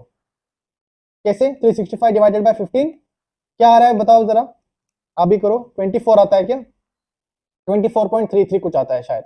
तो 24.33, इसका मतलब क्या हुआ? इसका मतलब हुआ कि साल भर में ये जो कंपनी है वो अपने कस्टमर से 24 टाइम्स पैसा कलेक्ट करती है साल भर में। तो अभी ये इंफॉर्मेशन मुझे क्या करना है, अभी डेटर टर्नओवर मतलब रिसीवेबल टर्नओवर होता है। तो डेटर टर्नओवर का फॉर्मूला क्या होता है? डेटर टर्नओवर बोलता है कि आपने यहाँ पे जो सेल्स है आपका, वो कितनी बार आपने किया है अपने एवरेज ट्रेड रिसीवेबल्स के ऊपर, अपने एवरेज ट्रेड रिसीवेबल्स के ऊपर, जो कि इंफॉर्मेशन हमें दी गई है, फ्यूचर की इंफॉर्मेशन हमें दी गई है। कहाँ पे? यहाँ पे ऊपर, यहाँ पे जरा देखिए, यहाँ पे अगर आप ऊपर आ जाओगे ना, तो ट्रेड रिसीवेबल्स दिखाई दे रहा है 2024 का प्रोजेक्टेड, और प्रोविजनल भी दिया हुआ है 2023 के अंत में कितना रहेगा। तो हमें क्या करना है, इसका एवरेज देना है, एवरेज देना पड़ता है, बैलेंस शीट का आइटम है। तो 981 plus 515 divided by 2, average trade receivables जो है कंपनी का वो रहेगा 748 का। ये फिगर यहाँ पे लिख लेता हूं मैं। एंड अभी सेल्स को प्रोजेक्ट करते हैं, बहुत ही सिंपल है। अभी क्या सेल्स को प्रोजेक्ट करना है, तो डेटर टर्नओवर को मुझे मल्टीप्लाई करना है एवरेज ट्रेड रिसीवेबल्स के साथ, फॉर्मूला है। तो 24 का मेरा डेटर टर्नओवर है, रफ फिगर ले रहा हूं मैं, और एवरेज ट्रेड रिसीवेबल्स कितना है 748 का। ये मुझे सीधे सेल्स का फिगर देगा लैक्स में, राइट, लैक्स में फिगर देगा ये। तो कितना होता है 748 into 24, this comes to 17,952 lakhs, मतलब ही 179 करोड़। तो चलिए देखते हैं, और ये 2024 का सेल हमने प्रोजेक्ट किया है।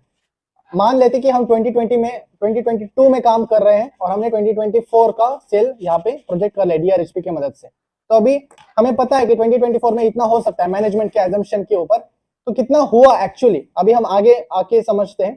तो यहाँ पे अभी वासा डेंटिसिटी पे आ जाते हैं और देखते हैं कि 2024 में रेवेन्यू कितना हुआ, राइट। अभी तो ये पास्ट हो चुका है ऑलरेडी, आई नो, बट किसी भी कंपनी का जब आप करोगे तो ऑब्वियसली आप अगले 2 साल तक का रेवेन्यू पोटेंशियल इस हिसाब से डीआरएचपी की मदद से आप निकाल सकते हो। तो देखिए 170 करोड़ का यहाँ पे था फाइनेंशियल ईयर 24 का वासा डेंटिसिटी का सेल, और हमने प्रोजेक्ट किया था 180 करोड़ तक का, राइट। तो 10 करोड़ से यहाँ पे छोड़ दिया। सो यू कैन अंडरस्टैंड कि किस तरीके से आप एक्चुअली रेवेन्यू का नियर टर्म में 1 साल का 2 साल का with the help of management guidance, with the help of some key metrics आप फोरकास्ट कर सकते हो। और ये कॉमन सेंस का गेम था, इसमें कुछ भी ट्रिग्नोमेट्री वगैरह की जरूरत नहीं पड़ी, आपको सिंपल मैथ्स यूज करना है और समझ होनी चाहिए, कॉमन सेंस होना चाहिए, जो कि आई फील कि इस सेशंस में आपका डेवलप हो रहा है। मैं आपको यहाँ पे मदद कर पा रहा हूँ in understanding all this things, right. इतना ही था, मुझे इतना ही बताना था। आई होप कि ये सेशन आपको वैल्यूएबल लगा होगा, और ऐसी चीजें मोस्ट ऑफ द लोग शेयर नहीं करते हैं, but I am actually feeling grateful. तो अगर आपको ये वीडियो सच में पसंद आया हो ना, तो शेयर कीजिए लोगों के साथ, क्योंकि इतना जो एफर्ट्स में डाल रहा हूँ ना, लोगों के पास ये वीडियोस जाना चाहिए, उनको भी बेनिफिट मिलना चाहिए। जितना ज्यादा लोगों को ये पता चलेंगी चीजें, दैट मच ओनली अवेयरनेस बढ़ेगा, राइट। सभी लोग पार्टिसिपेट कर पाएंगे मार्केट्स में effectively. So that's it from my side. Next session से हम शुरू करने वाले हैं बिजनेस एनालिसिस के चैप्टर से। फाइनेंशियल एनालिसिस का चैप्टर हमारा होता है समाप्त इन तीनों सब चैप्टर के इसमें, राइट। तो I will meet you in the next session. Till then, good bye.